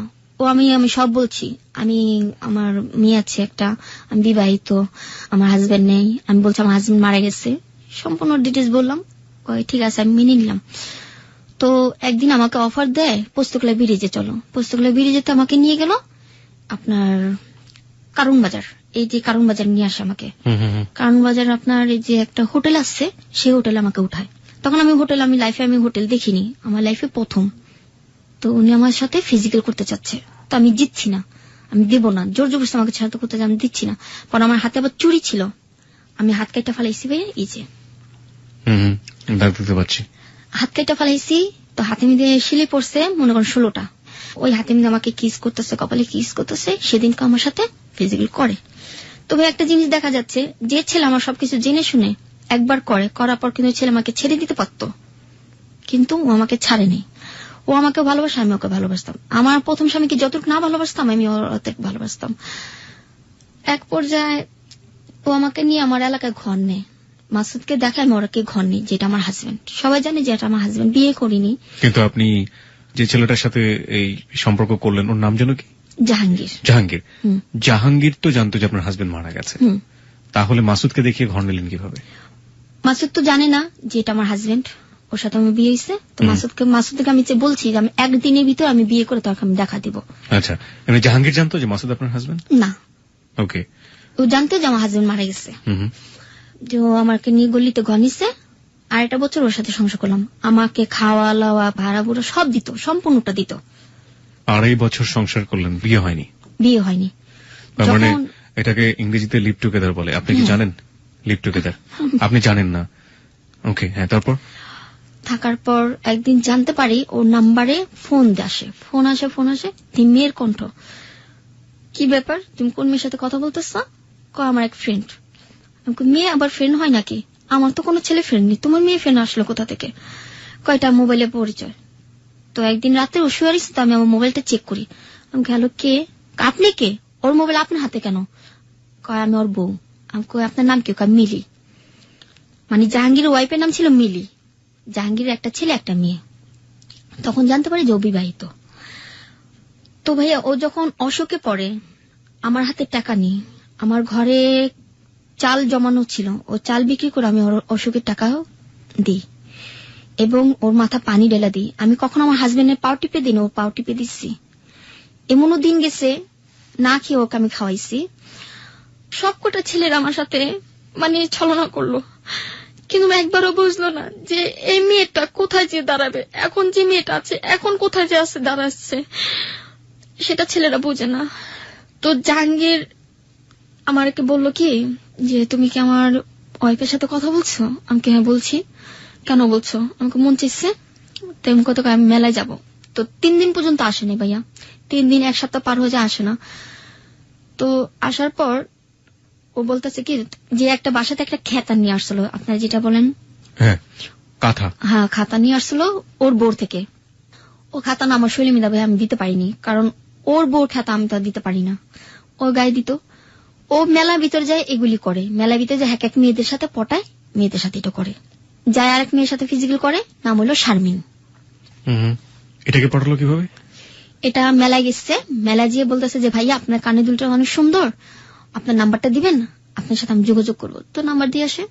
তো ওদিন আপনার রাতে আমার বাসায় আসে জাহাঙ্গীরে।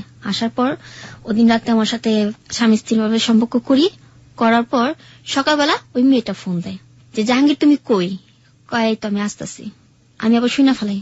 পরে ভাই আমি কি করছি, টাকা ভর্তি গেছি, মোবাইলটা নিয়ে গেছি। তো আমি শারমিনকে বললাম, শারমিন তুমি কি নাম্বারে ফোন দিছিলে? হ্যাঁ। আমি কত বিবাহিত, তো 2টা বউ আছে, আমি একটা, আর বড় বউ নাম হলো মিলি। তুমি ওর সাথে কিভাবে সম্পর্ক করলে? আপনি ওর বউ? ও তো বিয়ে করেনি, ও তো বললো। আমি কই না, বিয়ে করছে, ওর 2টা বাচ্চাও আছে। ঠিক আছে ওর কাছে ফোনটা দেন। আমি কই না, ওর কাছে ফোনটা দেবো না, আমি যে ফোনটা করছি সেটা বলবো না। তো ফোন যে ঘরে যে আছাড় মারছি, আছাড় মারা পর আমাকে থাপ্পড় মারছে। তো আমি আবার কি করছি, বটি নিয়ে গলা মিদে একটা টান মারছি। এই যে গলা মিদে ডাক্তার আছে, আপনি আপনার গলার ভিতরে টান দিয়ে দিয়েছেন? হ্যাঁ, জিত করে যে এই জীবন আর রাখবো না। সব ছেলেরা যখন আমার সাথে একটু করে, মাসুদও আমাকে ধোকা দিল, তুই আমাকে ধোকা দিচ্ছিস, আমার এই জীবন আমি রাখবো না। যখন গলাটা টান দিচ্ছি তখন আমি অজ্ঞান হয়ে পড়ে গেছি। তো রক্ত ঝরা ঝরা পড়তেছে, আমাকে আর হাসপাতালে নিয়ে যায় না, হাসপাতালে গেলে তো কেস মামলা হবে। ওই মুহূর্তে কি করলো, কোলে কি আমার বিছনার উপরে বসাইলো। বিছনার উপরে বসার পর ও চলে গেল। একে জীবনকার জন্য ভাইয়া আমার লাইফে থেকে চলে গেল। ওই মুহূর্তে একবারে চলে গেল? হ্যাঁ চলে গেল। কোথায় বাড়ি ছিল, কোন জায়গা থেকে এসেছে কিচ্ছু জানতেন না? কিচ্ছু জানি না, শুধু আর বোর্ডে একটা আমার কাছে একটা কার্ড ছিল, ভোটার আইডি কার্ড। হ্যাঁ ভোটার আইডি কার্ড ছিল, সেটা এখন আমার কাছে নেই, ফেলে দিচ্ছি। ও যখন আমার জীবনে নেই তো ওটা আমি রেখে লাভ নেই। তো আমি এইটা নিয়ে ঢাকা মেডিকেল গেছি। ঢাকা মেডিকেলে যে বলছি যে আমার হাজবেন্ড আমাকে গলা মেরে টান মারছে, বটি দিয়ে আমাকে জবা করতে চেয়েছিল রাত্রে, আমি এটা কিস করতে চাচ্ছি। ওই ন্যাশনাল আইডি কার্ড নিয়ে? হ্যাঁ। ওকে। পরে ডাক্তার আমাকে এটা সিলি করে দিল। সিলি করা দেওয়ার পর আমাকে ওখানে 1 সপ্তাহ পর্যন্ত রাখে হাসপাতালে। মানে কেউ কেউ রেপ হয়, কেউ কে বিচ্যুতি করে, ওখানে সব মেয়েরা ভর্তি হয়, ওখানে আমাকে রাখা হলো। তো কোন মেডিকেল? ঢাকা মেডিকেল? হ্যাঁ ঢাকা মেডিকেল, আউটরুমিস্ট, সেটা ভিতরে যেখানে পুলিশরা চেক দেয়। ওকে। তো আমার ছবি তুললো, ছবি তোলার পর আমার ঠিকানা নিল। পুলিশ কেস হয়েছে, পুলিশ গেছে ওই বাসা, যে বাসা আমি ভাড়া থাকতাম ওটা ছিল আসলামের বাড়ি। আসলামে এখন বাড়ি বিক্রি করে চলে গেছে। আসলামের বাড়ি ছিল, তো আসলামের ভিতরে পুলিশ গেছে। তো আসলামের বড় জিজ্ঞেস করতেছে যে আপনার বাসা কি চামলি থাকে? কয় হ্যাঁ। ওর হাজবেন্ড কি জব করতে? কয় না, ওর গলা তুই নিজে পার মারছে। তাহলে তো আমার কিছু হলো না, এখানে কেস হলো না, ওকে ধরতে পারলাম না। সত্য ছিল? হ্যাঁ। তো মামলা এখন ভাই আমি কুত্তা পাগল হয়েছে, ওকে খুঁজতেছি, মেলায় মেলায় মেলায় মেলায় খুঁজি খুঁজি খুঁজি। তো কিছু কিছু মানুষ আমি বাবা আপনার তো মেয়ে আছে, আপনি কি চান আপনার মেয়ে মেলা মেলা ঘুরুক, কোন একটা ছেলেকে খুঁজুক? না। তখন আমি মোবাইল কিনি খুব কষ্ট করে, ইটা ভাঙ্গি ভাই। আমি আমার লাইফে আমি কখন ইটা ভাঙ্গিনি। এমনও দিন গেছে ডিএনএ ময়লা টুকা আমি খাইছি, বিশ্বাস হয় আপনাদের? আমি মেয়ে ডিএনএ ময়লা টুকায় খাইছি। কেউ যদি বাসি ভাত ফালাইছে, বাসি ভাত আমি খাইছি, কিন্তু কখনো টাকার লোভে কখনো কারো কাছে যাইনি।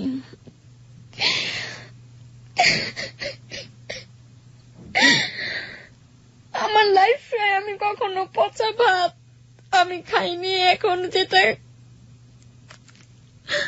এখন যেটা আমি খাচ্ছি খুব ভালো ভাইয়া আছি। আপনি কি হারিয়ে ফেলেছেন? আপনি একটু রেস্ট নিন। আপনি কি বলছেন আপনি বুঝতে পারছেন না। আপনি একটু খেয়ে হারিয়ে ফেলেছেন, আপনি একটু কন্ট্রোল করুন নিজেকে।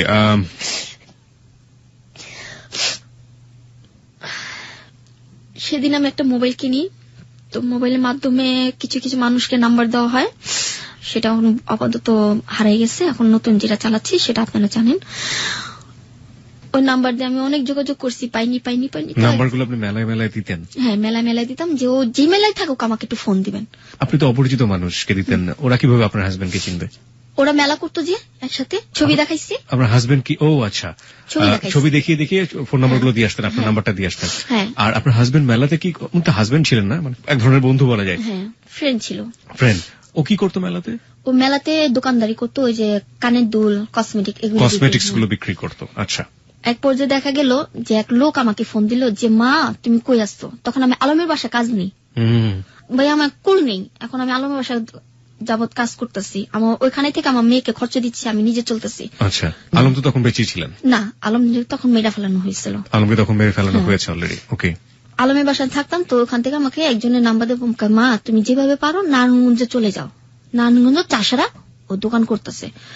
ভাইয়া বিশ্বাস করবে না, আমার মনে হচ্ছে যে আমার মানে নতুন একটা জন্মগ্রহণ করলাম আমি ওকে পাইছি।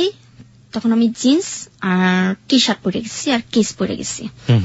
আমার ছোটবেলা তো অভ্যাস ছেলেদের মতো চলাফেরা, এখনো ছেলেদের মতো চলাফেরা করি। গেছি, যাওয়ার পর মানে আমাকে দেখে থতবত খেয়ে গেছে, শয়তান হাজির, মানে বলতেছে শয়তান হাজির। পরে পায়ের পা উঠে বললাম কি ব্যাপার, মোবাইল বন্ধ কেন? কয় তুমি এখান থেকে চলে যাও। কেন চলে যেতে বলছে? আমাকে তার নাম্বার দিয়ে। পর ওর নাম্বার দিল, নাম্বার দেওয়ার পর ওই নাম্বার ওর সাথে আবার যোগাযোগ হয়। ও আবার ওর সাথে আমি মনে করেন টাকা পয়সা জমায়া ওর নিয়ে আমি হোটেলে যাই, ওর সাথে আবার ফিজিক্যাল করি। ওর সাথে ফিজিক্যাল করতে আমার খুব ভালো লাগতো, এই এতটুকু। আমার হাজবেন্ডের সাথে ভালো লাগতো না, ওর সাথে যতটুকু ভালো লাগতো। এক কথা দুই কথা পর ওর বউ জানাজানি হয়ে গেল। এই মেয়ে আবার তোকে ফোন দেয়, ও তো রাস্তার একটা মেয়ে, ব্যবস একটা গালাগালি করে আমাকে। তো আমি মাথা কিছু নেই না, তো যখন আমাকে ওখানকার ছেলেরা আমাকে মাইর করে, পাগলা অনেক মায়ের দৌড় করে। মায়ের দৌড় করার পর ওখান থেকে আমি আইসা পড়ি, আমি মামলাও করি, জিটি করি, এখনো মামলাটা মানে আছে, কিন্তু এখন তো তাকে ধরা হয়নি, জাহাঙ্গীরকে ধরা হয়নি, ওখান থেকে ও পালাই গেছে। পালা যাওয়ার পর ভাইয়া আমি সিদ্ধান্ত নেই যে আমি এ পথে নেমে যাব, যে বাচ্চার জন্য কিছু একটা করতে হবে আমার, এভাবে চলবে না। তো এক অনুষ্ঠানে আমি ডান্স করতেছি, তো ডান্স করার পরে তো আমার মূল ওস্তাদ তার নাম হলো সুমন, সে আবার নতুন নতুন মেয়ে পেলে ফিজিক্যাল করে। যেমন এখন বর্তমান হয়েছে ডাইরেক্টররা যে কোনো একটা নতুন মেয়ে ঢুকাইতে গেলে তাকে আগে দেখতে হবে। এটা আপনি জানলেন কিভাবে? এটা আমি জানলাম কিভাবে, আমি এবিসিতে গেছি। এফডিসি? হ্যাঁ, এবিসিতে। তো এখানকার ডাইরেক্টররা বলতেছে যে মেয়ে তো ছোট, এই মেয়ে পারবে না, এই মেয়ে এসব কাজ করতে পারবে না। আলাপার আমার উস্তাদে বলতেছে একবার সুযোগ দেন, দেখেন পারে কিনা। তো জীবনে ফার্স্ট যে আমি এই পথে নামার জন্য, যে আমার ভাইয়ের সাথে নিজের ইচ্ছে করেছিলাম, আর আমার এই বন্ধুর সাথে, আর ওই যে 16 জন আমার সাথে যে করছে ওটা হলো জোর জবরদস্তি, আর যেটা আমার ভাইয়ের সাথে করছে আমার নিজের ইচ্ছা ছিল, আর যে আমার বন্ধুর সাথে করছে সেটা আমার মনে বতি ছিল। ভাই মানে পালিত ভাই? হ্যাঁ। ওকে। তারপর 2টা ডাইরেক্টর আমার সাথে করার পর 2000 টাকা দেয়, বাংলা ছবির পরিচালক। তারপর বলতেছে মেয়ে তো ভালোই, তো ওকে সাইট যে ডান্স করার জন্য। তো ডান্সের ওস্তাদ আমাকে কন্ট্যাক্ট করে 1500 টাকা, কিন্তু আমাকে দেয় 500 টাকা নাচের জন্য। কিন্তু ভাই সেটা আমার হয় না, আমার ঘর ভাড়া 2500 টাকা, আমার মেয়ের খরচ আছে 1000 টাকা, আর আমার সংসার খরচ 500 টাকা, মাসে আমার 5000 টাকা লাগে, কিন্তু সেটা আমার আসে না। এমন করতে করতে অনেক ছেলেদের সাথে আমি ফিজিক্যাল করি, ফিজিক্যাল করতে করতে একদিন অফার আসে আমাকে দুবাই নিয়ে যাবে। মানে হচ্ছে আপনি ফুললি প্রস্টিটিউশনে চলে গেলেন? হ্যাঁ। এবং এটা হচ্ছে এই টাকা দিয়ে আপনার সংসার চলতো? আমার মেয়েকে দিয়ে আমি নিজে চলি। এছাড়া আপনার কোনো রাস্তা ছিল না কাজকর্মের? আপনি বাধ্য হয়ে শেষমেশ যৌনকর্মী হিসেবেই নিজেকে নাম লেখালেন? জি, কিন্তু ভাই আমি যে নিজে একটা সিগনেচার করে যে একটা সরকারি চাকরি করব না গার্মেন্টসে ঢুকবো সেটা আমি জানি না। গার্মেন্টসে কে দিবে আমাকে চাকরি? আমি তো নিজের নামটা পর্যন্ত লিখতে পারি না। নিজের ইচ্ছে এই পথে নামা হলো। একজন অফার আসলো যে আমাকে দুবাই নিয়ে যাবে, তার নাম ছিল আবার তাহির। যে লোকটা আমাকে পাঠাবে তার নাম ছিল আবার মোস্তফা। ওকে। তাহির আমার নাম্বারটা নিয়ে যাওয়ার পর এই নাম্বারটা দিল আপনার মোস্তফাকে, যে মোস্তফা এই মেয়েটার সাথে যোগাযোগ করো, মেয়েটা ভালোই আছে, মেয়েটা চলবে তোমাদের এলাকামিতে দুবাইতে নেওয়া যাওয়ার জন্য। মোস্তফাকে নাম্বারটা দেওয়ার পর মোস্তফা আমার সাথে যোগাযোগ করলো। তো মোস্তফা এক মেয়েকে ফোন দিল, ওনার নাম ছিল আবার তানিয়া। জি। ওর আবার সব মেয়েদের সাথে মানে তানিয়া এরকম করে অনেক মেয়েদের বাইরে পাঠানো হয় দুবাই। বলতেছে তানিয়া যে মেয়েটা তো ভালোই, মেয়েটা তো সুন্দর, তো ওর সাথে আর কোনো মেয়ে নেই। তা আমি আবার ভাবলাম যে আর কোনো মেয়ে, একটা মেয়ে আমাকে আগে দুবাই পাঠানো হোক, তারপর অন্য মেয়ের সাথে যোগাযোগ করা যাবে। আপনাকে যে দুবাই পাঠাচ্ছে কি বলে দুবাই পাঠাচ্ছে? আপনাকে নাচের বিষয়। নাচ? ওখানে গিয়ে নাচ করবেন আপনি? ওখানে যে ডান্স করবো, বারে ডান্স। ও, বারে ডান্স করবেন আপনি। বাংলাদেশে আপনি যখন প্রস্টিটিউশনে যোগ দিলেন সেই সময় আপনি কি ধরনের কাজ করতেন? নাচ করতেন? হ্যাঁ, বিয়ের অনুষ্ঠানে, গায়ে হলুদ, জন্মদিন, মুসলমানিতে এরকম করে ডান্স করতাম। অনেক চিজ পেয়ে যেত, মানে আমি বারে কখনো ডান্স করিনি। বারে কখনো ডান্স করেননি? আর এই বিভিন্ন ফেস্টিভ যেগুলো উৎসব হতো সেখানে ডান্স করতেন। কি পরিমাণ টাকা পেতেন? পেতাম বকশিস হিসেবে মনে করেন আমার 1000 টাকার মতো পেতাম প্রত্যেকটা অনুষ্ঠানে। আর আপনি যে প্রস্টিটিউশনে গেলেন সেই প্রস্টিটিউশনটা কি ধরনের প্রস্টিটিউশন ছিল? লাইক আপনাকে রাস্তায় দাঁড়াতে হতো? হ্যাঁ। আমাকে একটু বলবেন যে কিভাবে কি করতেন? আপনি তো বলছেন ফিজিক্যালটা। না, আমি নট ফিজিক্যালি, আমি চাচ্ছি যে আপনাদের কালচারটা কি, কিভাবে কাস্টমার জোগাড় করতেন এবং কি ধরনের কাস্টমারের সাথে মিশতেন? না, মানে আমি ডান্স করতে গেলেই কেউ আমাকে পছন্দ করতো, ওর নাম্বারে ফোন যোগাযোগ করতো, তুমি কি নাচের ফাঁকে ফাঁকে আর কিছু করো? আমাকে হ্যাঁ, টাকা পেলে আমি সব জায়গায় যেতে রাজি আসছি, আমার টাকা দরকার। কত টাকা দরকার? আমি কারোর সাথে কন্ট্যাক্ট করে যাই না। না, আমি যেটা বলতে চাচ্ছি আপনাকে, আমরা এক ধরনের কলগাল দেখেছি যারা রাস্তায় দাঁড়ায়, হ্যাঁ, দাঁড়িয়ে কাস্টমার কালেক্ট করার চেষ্টা করে। আপনি কি ওই লেভেলে ওখানে কখনো যাননি? ওখানে কখনো যাইনি। তার মানে আপনাকে যেটা করতে হচ্ছে আপনার নাচ থেকে আপনার কাস্টমার গুলো আপনি জোগাড় করতেন। ওকে। তো এরকম করতে করতে আপনার একসময় দুবাই যাওয়ার একটা পসিবিলিটি তৈরি হলো, আপনাকে বলা হলো যে আপনাকে দুবাইয়ে ডান্স করতে পাঠানো হবে, তাই তো? ডান্স করতে পাঠানো হবে। হ্যাঁ, তারপর? তো আমাকে মতিঝিল একটা হোটেল আসছে, ওই হোটেলে খুব ওই যে ভুনা খিচুড়ি বিক্রি করে, যেটা আপনারা বেশি পছন্দ করেন। তো আমাকে গিরিল দিল, গিরিল খেলাম। তো আমাকে কোল্ড ড্রিঙ্ক দিল, কোল্ড ড্রিঙ্কস। ওকে। কোল্ড ড্রিঙ্কের ভিতরে কি ছিল না ছিল আমি জানি না, তো আমি তারপর এটা বেশি পছন্দ করে খেলাম। খাওয়ার পর ভাইয়া আমি যেটা দেখলাম যে লোকটাকে 500 টাকার বান্ডিল গুনে গুনে দিচ্ছে মুস্তফাকে। যে মুস্তফা আপনাকে এরকম যাওয়ার জন্য? ওই মেয়েটা মুস্তফাকে টাকা দিল, ওই যে তানিয়া বেগম। তো টাকা দেওয়ার পর আমাকে বাসে উঠালো। আমাকে মনে মনে বাস দিয়ে কো যাবে। আপনি কোনো কিছু বলতে পারছিলেন না সময়টাতে? আমি নিজেও জানি না আমি তখন কেমন হয়ে যাচ্ছে, আমার মাথা মতো সব ঘুরে যাচ্ছে। তো বাসে উঠালো, বাসে উঠার পর এক বাসে তারেক বাস আমাকে নিয়ে গেল। তো যেখানে আমাকে নিয়ে গেছে সেটা হলো আপনার শ্যামলীতে উঠাইয়া আমাকে নিয়ে গেল আপনার যেটা বেনাফুল। ওকে, বেনাফুল বাস স্ট্যান্ডের কন্টেস্টেন্টের ওটার সাথে আমার কথা বলে, ওই মেয়ে কথা বললো। কথা বলার পর মেয়ের ব্যাগের ভিতরে ভাইয়া প্রচন্ড টাকা। তো আমি ভাবতেছি যে এত টাকা পেলে তো আমি এক রাতে মালিক হয়ে যেতাম, তো এই টাকাটি কিভাবে চুরি করা যায়। আপনি ওটা ভাবতেছেন ওই সময়? ওইসব ভাবতেছি আমি। তো মেয়ে তো আমাকে হাত উন্না দিয়ে ওই মেন উন্নার সাথে বেঁধে রাখছে, তো আমি তো কিছু করতে পারতেছি না। তো ঘুম নৌকার এইটা যে বাসটা যে উপরে দা পার হচ্ছে ভাইয়া, ঠান্ডা আমার পশম খায় দাঁড়ায় গেছে গা। ঠান্ডা যে একটা বাতাস আসছে, জানলাটা খোলা ছিল। তো ওইটা থেকে কি আপু এটা কোথায়? কয় কেন? কয় তুই তো এখন পেলিং আছিস। আমি আপু আমি পেলিংই, আমার কত সৌভাগ্য যে আমি পেলিং উঠতেছি। আমার অনেক লাইফে আমার আসলো, আমার শখ ছিল যে আমি পেলিং উঠবো, তাহলে আমি মনে হয় পেলিংই। তো আমার মাথা মতো তো কি খাওয়াইছে আমি নিজেও জানি না। যখন আয়নাটা খুলে দেখি নদী, ওই যে বেরি দিয়ে যে পার হয় না, ওটাকে কি বলে, বেরি নাকি? আমরা শিওর, আমি কখনো যাইনি ভাবে। বেরিদা পার হওয়ার পর নিয়ে গেল, নিয়ে যাওয়ার পর দেখি ভাইয়া গাছ আর গাছ।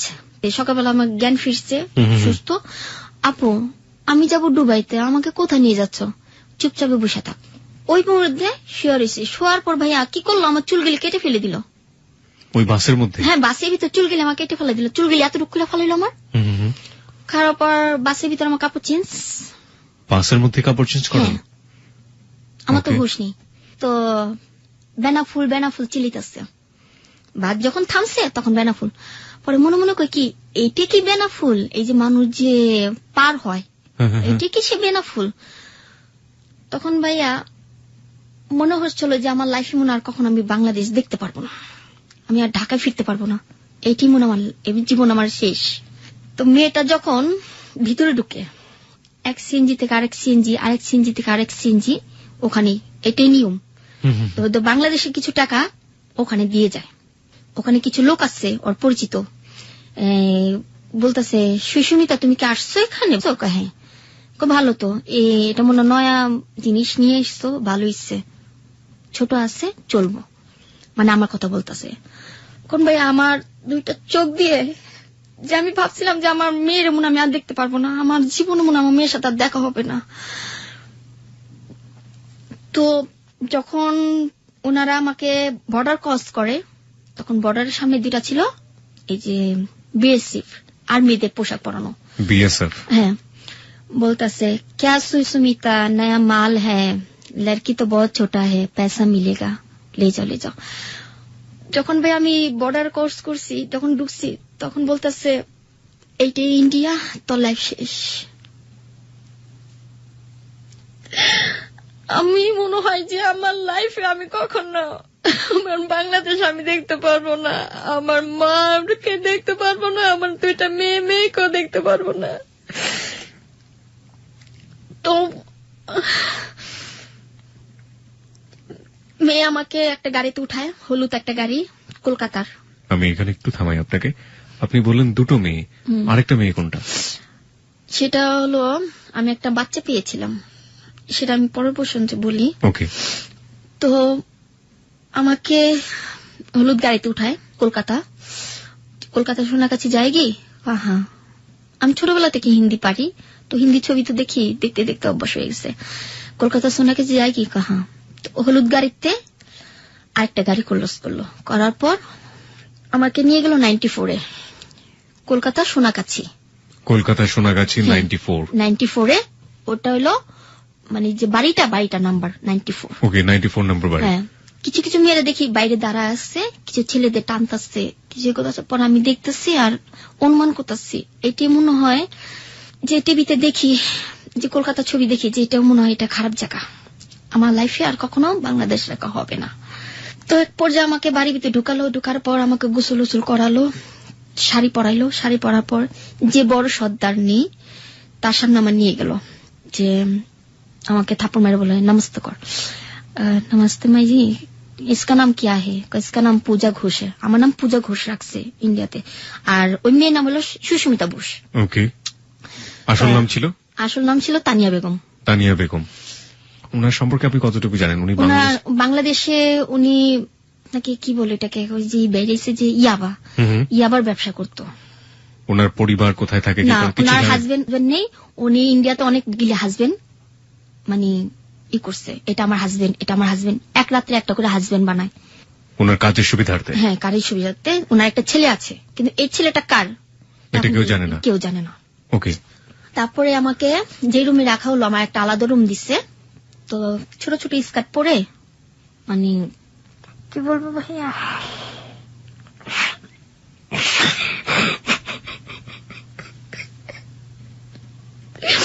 আমার লাইফে আমি এরকম কাপড় কখনো পরিনি।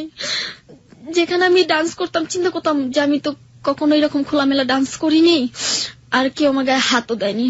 তো এইসব কাপড় পরে আমি কিভাবে রাস্তা দাঁড়াবো? তো রাস্তাও না, বাড়ির ভিতরে প্রথম যে কাস্টমারটা আসলো, মেয়েদের দালাল, হ্যান্ডব্যাগ পরে, এই যে বাইক চালা না, হ্যান্ডব্যাগ পরে আসলো। तो बोलता से सुष्मिता जे देखो बाबू ये नया माल है, इसको अभी तक कोई हाथ नहीं लगाया तो तुम सेट कर दो। कहा ठीक है, कितने रुपया? 550 में। 550 रुपया है, दे दो। तो 550 টাকা দিল। দেওয়ার পর ওই লোকটা আমার সাথে এই করলো, বাধ্যমূলক আমাকে করতে হচ্ছে ভাইয়া, কারণ এখন আমার যান বাঁচাতে হবে। তো রাত্রে একটা কাস্টমার আসলো আর বলল কি, नया माल कौन है? कहा ये है, इसका नाम क्या है? पूजा है, इसको भेज दो। রুমে গেলাম, যাওয়ার পর ওনার পাও ধরে বললাম যে ভাইয়া আমি ম্যারিড, আমার একটা বেবি আছে, আমার इस दिन আমি कोई नहीं है ওই বেটি কি ছাড়া, তো যেমনি হোক আমাকে বাংলাদেশে পৌঁছে দেন। তো আবার ওটা কিছু কিছু বাংলা বলে যে তুমি কোনো চিন্তা করো না, আমি তোমাকে বাংলাদেশ পৌঁছে দিব। আবার এইভাবে কথা, মানে হিন্দি তো বলতে পারে না, কলকাতার ভাষায়। তুমি কেন চিন্তা করো না, আমি তোমাকে বাংলাদেশ পৌঁছে দিব। তো এক পর্যায়ে গেল কি, মানে এক এক দিনে আমি এক এক জন্মদিন পালন করি, মানে আমার তো জন্ম পরিচয় নিজেও জানি না। কাউকে বলে পয়লা বৈশাখ আমার জন্মদিন, কাউকে বলে জানুয়ারি মাসে আমার জন্মদিন, কাউকে বলে আমার 30 তারিখে জন্মদিন। তো ওখানে আমার 30 তারিখে, যেমন 2011তে আমাকে ওখানে নিয়ে যাওয়া হয়েছে, তখন ছিল কালী পূজা। তো ওখানে বললাম যে আমার 30 তারিখে বার্থডে হ্যাঁ, তুমি কি आओगी? তো ছেলের নাম ছিল আবার পাবন। কাহা आओगी না, तुमको शादी करूंगी। মনে মনে কই কি কেউ কি আর বিয়ে করবো খারাপ মেয়েদের? এরা মনে আমার লাইফটা তাহলে সুন্দর হয়ে যেত যে খারাপ মেয়েদের যারা বিয়ে করে। তো আসছে, আসার পর সিঁদুর নিয়ে আসছে, মঙ্গলসূত্র নিয়ে আসছে, শাড়ি নিয়ে আসছে আমার জন্য। কোন ছেলে? যে ছেলেটার আপনি পা ধরে কান্নাকাটি করলেন? হ্যাঁ, ও আমাকে বিয়ে করার জন্য। বিয়ে করতে চাই আপনাকে? হ্যাঁ, বিয়ে করতে চাই। বিয়ে করে মানে এইসব ব্যবসাতে নামানোর জন্য, ওদের এটা ব্যবসা। বিয়ে করে ব্যবসাতে নামাবে ঠিক বুঝলাম না। মানে ওখানে একটা নিয়ম হলো ইন্ডিয়াতে, আপনার কলকাতাতে ভাইয়া আপনাকে বলি যে ছোট ছোট মেয়েদের এইসব পথে নামা দেয়, যদি কাজ না করে তাহলে মারধর করে। আমি যেটি দেখে আসছি সেটা, যদি আমি আমার হাতে মোবাইল ছিল না, নাহলে ভিডিও করে আপনাকে দেখাইতাম, ছোট ছোট পিচি পিচি মেয়েদের এসব কাজ করানো হয়, এই প্রস্টিটিউশন। হ্যাঁ। তো বিয়ের সাথে এটা সম্পর্ক কি? মানে বিয়ে করে ওদের লাইফে নিয়ে যাবে, ওরা আবার এই ব্যবসা নামাই দিবে, মানে বৈধ একেবারে বউ হিসেবে। বউ হিসেবে, বউ কাজ করবে, স্বামীরা বসা খাবে। ওকে। যেমন তানিয়া বসা বসা কাজ করে, স্বামী খায়। তানিয়ার অনেকগুলি হাজবেন্ড, হিসাব নেই। এরকম প্রতি রাতে এরকম করে একটা করে কাস্টমার আসে, আমাকে পছন্দ করে, কেউ বিয়ে করতে চায়, কেউ আমাকে নিয়ে যাবে, কেউ আমাকে এখান থেকে মুক্তি করবে, কিন্তু কেউ পারে না। ওই তানিয়া বলতেছে প্যার করতি হো, রন্ডি গো কই প্যার করতি হ্যাঁ, এসে বলতি হ্যাঁ। তো যখন বললো যে ভাইয়া রন্ডি, তো আমি আবার সে বকা বুঝি না। তো ওই যে ঢাকার ভিতরে বকাবকি করতো মেয়েরা। তো এক পর্যায়ে দেখা গেল ওই ছেলেটা আসছে, আসার পর আমাকে টয়লেটে রেখা দিচ্ছে। তো ডেকে রাখার পর আমাকে উলঙ্গ করে, শরীরে কাপড় নেই, টয়লেটের ভিতর ঢেকে রেখেছে কে? তানিয়া। তানিয়া আমাকে ভিতরে আটকে রাখছে, কাউকে দেখতে দেবে না আমাকে, আটকে রাখছে। আটকা রাখার পর তো ওই ছেলে জিজ্ঞেস করতেছে পূজা কাহা হ্যাঁ, এক লড়কা কে সাথ ও ভাগ গিয়া, আবি নেই আয়েগি, ও ভাগ গিয়া, বাংলাদেশ চলে গিয়া। আমি কিন্তু সব শুনতেছি বাথরুমে বসে বসে। তো আমি চিল্লাইতেছি কি আমার চিল্লান শুনে না। তো এক পর্যায়ে দেখা গেল কি বাইরে পুলিশ আটতাছে। পুলিশ আটার পর ভাইয়া আমি আবার কি করছি, হাতে আমি দুন্না পেঁচে, আমি খুব মানে আমার জিদ প্রচন্ড রাগ, এত জিদ উঠলে মানে শরীর ঠান্ডা হয় না, এত রাগ। তো হাতে মধ্যে উন্না পেঁচে আয়না মধ্যে ঘুষা মারছি। ঘুষা মারার পর আয়না বাইরে দিয়ে ছিটটা ওই পুলিশের মাথায় পড়ছে। আমি বলছি যে বাঁচাও বাঁচাও বাঁচাও, আমাকে এখানে যেভাবে হোক আমাকে বাঁচাও। তো পুলিশ মরে গেছে যে अभी अभी इस रूम से कोई लड़की आवाज कर रही है मुझे बचाओ बचाओ बचाओ, कौन है लड़की? আল্লাহ পরে বাথরুমে থাপড়াইতেছি, বাথরুম খুলে দেয়, আমি পুরো উলঙ্গ, আমি এভাবে বসে রয়েছি ভাইয়া। তো বসার পর ওই লোকটা বলতেছে এ লড়কি মালকিন कौन है? আলম বললাম জি ভাইয়া ও লড়কি है, बांग्लादेश में इसका नाम तानिया बेगम है, आया इसका नाम सुष्मिता है, ठीक है। পরে বললো যে তোমাকে কত টাকা থেকে আনছে? আমি বলছি 21,000 টাকা দিয়া। তোমার ঢাকায় কে কে আছে, বাংলাদেশে কে কে আছে? আমাদের কি বলতো জানেন? বেঙ্গুলি। ये लड़की बेंगुली है, कितने रुपया में खरीदने लिया? 2100 रुपया, 21,000 में। तुम कौन कौन है? मैंने बोला मेरे दुनिया में कोई नहीं है, मेरी एक बेटी है, আমার একটা মেয়ে আছে, ওই মেয়ে আমার সবকিছু, আমার আপন বলতে কেউ নেই। তো ওনারা কি করলো, আমাকে কাপড় পেঁচাইয়া থানায় নিয়ে গেল। থানায় নিয়ে গেল, ওই মেয়েরও নিয়ে গেল, ওই মেয়ের লগে যে ছেলেটা ছিল ওই ছেলেটাও নিয়ে গেল, আরেকটা মেয়ে ছিল বাংলাদেশে, ওই মেয়েরও নিয়ে গেল। ওই যে মেয়েটা নিয়ে গেছে ওই মেয়ের নাম ছিল আবার কথা। কথা ছিল ওই মেয়েটা মনে করেন বাংলাদেশেতে এতটুকু কালেতে মেয়েটারে নিয়ে এসে এই অবস্থা করছে। তো ওর কি ফ্যামিলি ছিল বাংলাদেশে? হ্যাঁ, আর সব ছিল। কিভাবে নিয়ে আসলো? ওকে চাকরির কথা বলে, কাজের বাসা বাড়ি কাজের কথা বলে নিয়ে আসছে। আসা মনে করেন এখন ওর 12 বছর হয়ে গেছে, বিয়ের বয়স হয়ে গেছে। মানে ও যখন সাবালিকা হয়নি তখন থেকে ওখানে ওকে রেখে এখন এই কাজ করাইছে। পারভার্টনেস যে কত মারাত্মক হতে পারে বলার কোনো ভাষা নেই, কি মন্তব্য করবো খুঁজে পাচ্ছে না এবং ব্রেন কাজ করছে না। তারপরে আপনার থানায় নিয়ে গেল। থানায় নিয়ে যাওয়ার পর আমাকে থানা ভিতরে টর্চার করতেছে মহিলাটা, যে রান্ডি তোর লিগা আজকে আমার সপ্তাহের লাইফটা নষ্ট হইব। হ্যাঁ, তানিয়া আমাকে মারতেছে, আর ওই লোকটা আমার মারতেছে। ওই লোকটার নাম ছিল বাবু। কোন লোকটা এটা? ওই যে তানিয়ার হাজবেন্ড। ওটা কিন্তু ওর আসল হাজবেন্ড না, নকল। মানে টাকার জন্য ওকে রাখছে। তো তানিয়া ওখান থেকে আমাদের মেডিকেল রিপোর্ট করাইলো। সকালবেলা আমাকে কোর্টে নিয়ে যাবে, দমদম কোর্টে। ওটা ছিল আপনার বারাসাত থানা, ইন্ডিয়ার 1 নম্বরই বারাসাত থানা। তো ওখান থেকে নিয়ে গেল, আমাদের মেডিকেল রিপোর্ট করাইলো। আমাকে জিজ্ঞেস করলো যে তুমি কি প্রেগনেন্ট? আমি কই না। তুমি কোন মাসে কি হয়েছিল সব ভাঙা বলো। আমি বলছিলাম না আমি হই না, আমার শরীর বন্ধ আছে।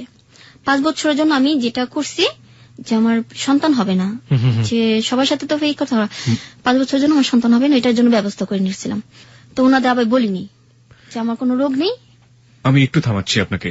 আপনি যেই সন্তান বিরতিকরণ যে ব্যবস্থা আপনি গ্রহণ করেছেন, এটার পরে আপনি এক ধরনের ওয়ার্ড আছে ইংরেজিতে সেফ সেক্স বলে, যে নিরাপদ যৌন সম্পর্ক, আপনি নিশ্চয়ই জানেন এটা। এই যে আপনি যেটা বর্ণনা দিচ্ছেন, যে ধরনের কাস্টমারদের সাথে আপনি মিশতেন, তাদের সাথে কি আপনার সম্পর্কটা নিরাপদ ছিল? কারণ আপনি নিশ্চয়ই এইডস রোগের কথা জানেন, বিভিন্ন ধরনের রোগ হওয়ার সময়, কারণ একজন মানুষের শরীরে যদি এই অসুখগুলো থাকে তাহলে ওটার যে ভাইরাসটা আছে সেটা ফ্লুইড দিয়ে আপনার শরীরে প্রবেশ করতে পারে। কিন্তু একইভাবে আপনার শরীরে যদি সেটা থাকে, যারা আপনার সাথে কাজটা করছে, আপনার শরীরে ফ্লুইডটা তাদের শরীরে প্রবেশ করে, তাহলে তাদের ওই ভয়াবহ রোগটা হতে পারে। না ভাই, আমি দেখা মানে মানুষকে যে ডাক্তারের যেটা, আমি কিছু 2 মাস আমি মিরপুর হাসপাতালে চাকরি করছিলাম নার্সের।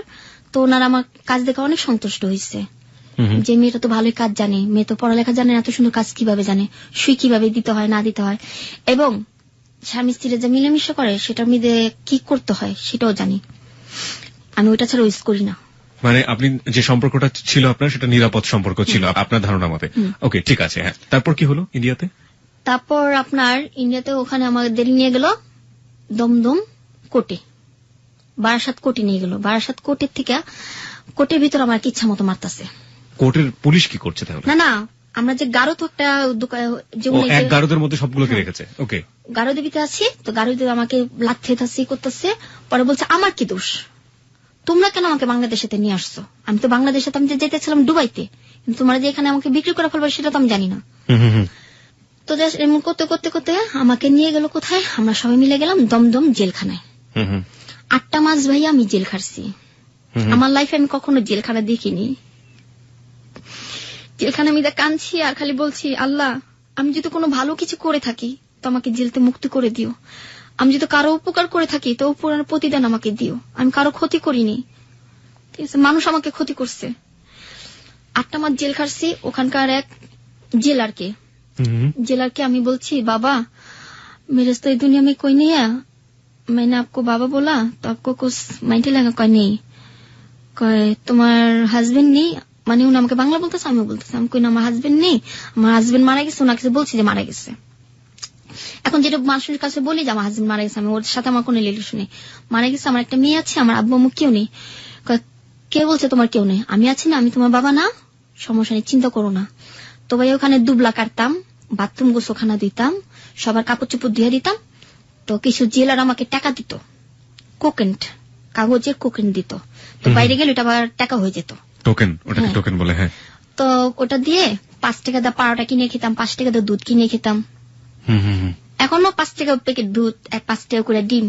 তো যখন লিলিস পাইছি, ওই লোকটা ওরা সবাই লিলিস পাইছে, তুমি তো আজকে লিলিস পেয়ে গেছো গা। তো ভাইয়া যখন লিলিস পাইছি, আমার মনে হয় লাইফে এই প্রথম কেউ আমাকে আদর করতেছে, বুকে টেনে কান্না করতেছে। যে একটা সন্তানকে কিভাবে আদর করে, সে আদরটা সেদিন আমি পাইছি। যে মা, তুমি কখনো যদি আমার কথা মনে করো তো কলকাতায় এসো, আমি তোমাকে সাহায্য করব। যে তোমার তো মা নেই, বাবা নেই, আমি তোমাকে আজকে সব। ওই লোকটা আমাকে বলল। ভদ্রলোকের নাম কি ছিল? ভদ্রলোকের নাম ছিল আপনার মনে নেই আমার। ওকে। উনি আমাকে অনেক আদর করছে, জেলখানে আমি আমাকে চেক দিচ্ছে। কিন্তু কিছু কিছু মেয়েরা দেখতাম পুলিশদের সাথে যা করতো, কিছু কিছু মেয়েরা আবার দেখতাম ওখানে প্রেগনেন্ট হয়ে যেত, কিছু কিছু মেয়েরা ওখানে বাচ্চা হয়ে যেত। বাচ্চাগুলো কি হতো? বাচ্চাগুলো ওখানে দিয়ে দিত, জেলখানে দিয়ে দিত মানুষদের। কিন্তু কার বাচ্চা, কিসের বাচ্চা কেউ জানতো না। তো মনে হতে ভয় লাগতো যে আমার কি এরকম হবে, এরকম কি আমার সাথেও করবে। পরে যখন ওই জেলারটা বলে যে তোমার সাথে কোনো কিছু হবে না, তুমি চিন্তা করো না। উনি জেলার ছিলেন ওখানকার জেলার ছিল। ওকে। তো ওখানকার সবাই আমাকে আদর করছে ভাইয়া। আমি কিছু ওই যে এখন হাসির কথা কি, কিছু বাচ্চাদের কান্না করতে পারি, তারপর কুকুরদের ডাক দিতে পারি, তারপরে ছাগলদের ডাক দিতে পারি। তো ওনারা আমাকে আবার ভালোবাসতো, এরকম এগুলো শুনে শুনে ওনারা ভালোবাসতো। ওনাদের মানে মন জয় করতাম। তারপরে দুবলা কাটতাম, গাছ বুনতাম, গাছে পানি ডালতাম। তারপরে যারা বুড়ো তাদের গোসল করাই দিতাম, আমি নিজে ডইলা গোসল করে দিতাম। একদিন দিত মাছ, একদিন দিত ডিম, আরেকদিন দিত আপনার মাংস। আবার ওখানে আমরা রান্না করে খেতাম। রুটি দিত ভাইয়া, রুটি দিত মেডিসিন, সব খাবারের দিত মেডিসিন। কেন দিত, কিসের জন্য দিত জানতাম না, পরে জানতাম যে যেটা সেক্সের জন্য, মানে সেক্স ডিমান্ডটাকে ডিক্রিজ করার জন্য। হ্যাঁ। তো যখন আমি লিলিস পাইছি, জেলাটা আমাকে ধরে অনেক কান্না করলো, যে বলল যে যখন তোমার প্রয়োজন পড়বে তুমি আমাকে বলো, আমি তোমাকে বাংলাদেশ থেকে এখানে নিয়ে আসবো আমার কাছে রাখার জন্য। কিন্তু ভাই আমি আর যেতে চাই না। তখন এখান থেকে লিলিস পাইছি, ওই মহিলাটা যে তানিয়া বেগম, সে আমাকে বলে তোকে তো বাংলাদেশে পাঠানো হবে না, তোর কিডনি বেচবো, চোখ বেচবো, তারপরে টাকা ঋণ শোধ করবো। আমি যখন শুনি যে আমার কিডনি বিক্রি করা হবে, চোখ উঠানো হবে, তখন আমি ভাবি যে আল্লাহ, আমার মনে হয় লাইফে মনে আমার মেয়েকে আর দেখতে পারবো না এই চোখ দিয়ে, আমার মেয়েকে মনে হাত দিয়ে আমি আদর করতে পারবো না। তখন দৌড় পেরে হাওড়া ব্রিজ আছে না, ওইখানে চলে যাই। তখন গিরিয়ে গিরি শীত, বৃষ্টি পড়তেছে, শৈলে কাপড় নাই, এভাবে কোকড়া হয়ে কাঁদতেছি। তো যেদিন আমরা ছাড়া পাই, ওদিন ওই লোকটা ছাড়া পায়। ঠিক আছে, আমি আমার টিপসই এখনো মানে দেখাইছি। তো বলতেছে, মানে বাংলা কথা বলতেছে, এই মেয়ে তুমি কাঁদতেছো কেন? আমি কই ভাইয়া একটা রাতকে আপনার বাসা আমাকে রাখবেন, খুব বিপদ, আমি একটা মেয়ে হয়ে কোথায় যাব, যদি কেউ আমাকে মেরে ফেলে, কেউ যদি আমাকে নিয়ে বিক্রি করে ফেলে। আবার তুমি কি জেলে থেকে ছাড়া পাইছো? আমাকে হ্যাঁ ভাই, এই যে আমার হাতে টিপসই আছে, আমি জেলে থেকে ছাড়া পাইছি। আমিও তো আজকে জেলে থেকে ছাড়া পাইছি। ওর নাম ছিল আবার আশিক। ও আবার বলতেছে যে চলো আমার বাসায়। তো ভাইয়া ওর রুম দেখে আমার লাইফে আমি এত বড় রুম দেখিনি। এই যে রুমটা আমার জন্য, আর পাশের রুমটা হলো ওর। কিন্তু ও যে আমার গায়ে হাত দিবে এটা পর্যন্ত করেনি, বোনের চেয়ে বেশি দেখছে। বাংলাদেশের রান্না করে যে খাওয়াইছি ভাইয়া, ওর লাভার সাথে আমাকে কথা বলাইছে। ওর লাভার বলতেছে যে বোন তুমি চিন্তা করো না, ও তোমাকে যেভাবে হোক পৌঁছায় দিবে বাংলাদেশ, তুমি বাংলাদেশ চলে যেও, এখানে থাকলে কোন একটা বদ্ধ মেয়ে এখানে থাকলে খারাপ হয়ে যাবে। তো ভাইয়া একটা নাম্বার ছিল আমার, কার নাম্বার ছিল জানেন? আমার ওস্তাদের নাম্বার। কোন ওস্তাদ? নাচের ওস্তাদ? হ্যাঁ, নাম হলো সুমন। হ্যাঁ। ওনার নাম্বারটা মনে ছিল, আমার কারো নাম্বার মনে ছিল না। উস্তাদের সাথে কথা বললাম। এই উস্তাদ যেও আপনাকে শারীরিক সম্পর্ক থেকে বাদ দেয়নি? না, উনি আমার সাথে কিছু করেনি। কিছু করেনি? না, উনি আমাকে বোনের মতো দেখছে। ওকে। এখনো সেটা দেখে। আমি ফোন দিলাম, উস্তাদ আমার জন্য কাইন্দা দিচ্ছে যে তুই কবে আবি বাংলাদেশে। উস্তাদ আপনি যেমনে পারেন আমার জন্য কিছু টাকা পাঠান। কয় টাকা তো এখান থেকে পাঠানো যাবে না, তুই এক কাম কর, ওনারকে বল তোকে টাকা দেওয়ার জন্য। তো যাকে আমি ভাইয়া বলছি উনি আমাকে 16,000 টাকা দিচ্ছে। 16,000 টাকা? হ্যাঁ, 16,000 টাকা দিচ্ছে, সব ইন্ডিয়ার টাকা। তো আমি তো ইন্ডিয়ার টাকা কত ভাঙলে কত হয় আমি সেটা জানি না। দেওয়ার পর বলতেছে এক মহিলার সাথে যাবা, উনি তোমাকে ওনার বাসায় সন্ধ্যার দিকে তোমাকে ওখানে পৌঁছে দিবে। বর্ডার ক্রস করতে পারতাছি না ভাইয়া, বর্ডারের মধ্যে সব ইটা খাড়া হয়েছে, কি জানি বিএসএফ। হ্যাঁ, বিএসএফ রা খাড়ানো। তো বিএসএফ রা খাড়ানো, তো উনি বলতেছে যে তুমি তো হিন্দি কথা পারো, তোমাকে জিজ্ঞেস করলে তুমি উত্তর দিও। আমাকে ঠিক আছে। তো খালি বাবার লোকনাথের নাম নিচ্ছি, আমি লোকনাথের খুব ভক্ত। তো বাবা লোকনাথ? হ্যাঁ। আপনি জানেন না আপনি হিন্দু না মুসলিম? না, আমি নিজেও জানি না। ওকে। আমি এখনো ওই যে দুর্গাপূজা আসলে দুর্গাপূজা মধ্যে শরীক হই, ডান্স করি, পূজা করি। কালী পূজার মধ্যে যোগান দিই। সবাই বলে যে তুমি কি হিন্দু, তুমি তো মুসলমানরা কখনো তো উড়ু করতে পারে না, তুমি কেন করো? আপনি ওটা করেন, আপনি মুসলিম যে রীতিগুলো সেগুলোও পালন করেন? এখন আপনি নামাজ পড়েছেন কখনো? হ্যাঁ, নামাজ পড়ছি। ওই যে আল্লাহ আল্লাহ বলে যতটুকু আল্লাহ যতটুকু সূরা কালাম তো কিছু আপনাকে কেউ কখনো শেখায়নি? না, মানে এতটুকু জানি, লা ইলাহা ইল্লাল্লাহু মুহাম্মাদুর রাসূলুল্লাহ, এতটুকুই। এর বাইরে আপনি কিছু জানেন না? এর বাইরে আর কিছু জানি না, এটা শিখছি মানুষের দেখা দেখি। ওকে, তারপর কি হলো? তো উনি আমাকে 16,000 টাকা দিল। তো 16,000 টাকা দিয়ে বলল যে একটা মহিলা আসছে আমার বাসা কাজ করে, তো তুমি ওর সাথে যোগাযোগ করো। ওই মহিলাকে ফোন দেওয়া আনাইছে। তো আনার পর বলল যে মাসি ওকে যেভাবে পারো বাংলাদেশে পৌঁছে দাও। তো বাংলাদেশে পৌঁছে দেওয়ার জন্য বলতেছে ওর কাছে কি আছে, আমি টাকা দিয়ে দিচ্ছি, ও যেতে পারবে। তো যাওয়ার পর ওই মাসি তার বাসা নিয়ে গেল। তো আমার একটাবার চুরির অভ্যাস ছিল ভাইয়া, মানে যেকোনো কিছু দেখলে আপনি চুরি করতেন? হ্যাঁ, সুন্দর একটা জিনিস দেখলে আমি চুরি করতাম। তো এখানে ছিল আবার সিঁদুরের কোটা, ওটা ছিল আবার চান্দির। ওটা আমি আবার লগে নিয়ে আসিনি। যে মহিলার বাসা আমাকে নিয়ে গেছে ওই মহিলা ছিল আবার প্রেগনেন্ট। হ্যাঁ, ওই মাসির ছেলের বউ। তো মাসির ছেলের বউকে আমি আবার দিয়ে দিলাম যে বৌদি এটা আপনি রেখে দেন, আপনার কাজে দিবে, আপনি সিঁদুর শুধু রাখলে কপালে দিতে পারবেন, এটা রেখে দেন। কইটা কই পাইছো? আমাকে যেখান থেকে পাই, আপনাকে আমি গিফট করছি, এটা রেখে দেন। রেখে দেওয়ার পর আমাকে পুরান কতরি কাপড় চুপড় দিল। তো আমি তো এগুলি পরার অভ্যস্ত নই, যে ছিঁড়া ফাড়া কাপড় আগে যেটা পরছি এখন তো সেটা পরবো না আমি। তো ওইটা আমি গাঠি বেঁধে নিয়ে আসছি। তো জেলখানা যে আমি ছিলাম, জেলখানা বসে যে একটা খেতা সিলাই করছিলাম, এই খেতাটা আমি লগে করে নিয়ে আসছি। আমাকে নিয়ে গেল কোথায়? বর্ডার। যখন আমি ভিতরে ঢুকলাম তো বেশিবরা জিজ্ঞেস করতেছে এলার কি কাজ आओगी? मैंने बोला मेरे एक दीदी रहती है यहाँ पर, वो प्रेग्नेंट है, उसको पास जाएंगे। कहाँ पर तेरा दीदी? हमको उधर। नाम क्या है? हमको दीदी का नाम पूजा है। तुम्हारा नाम क्या है? मैंने बोला मेरा नाम तानिया है। মানে ওই নামটা প্রকাশ করলাম। ওকে। তো প্রকাশ করার পর ঠিক আছে যাও। তো গেলাম, যাওয়ার পর ওখানে এক রাত ছিলাম। যে বাসা আমাকে মানে পার করবে, উনি আবার বাংলাদেশের মেয়েদের পার করে, মহিলাটা ওনার বাসা ছিলাম। উনি আমাকে গাছে থেকে কিছু সবেদা পেরে দিল। সফেদা? ওকে।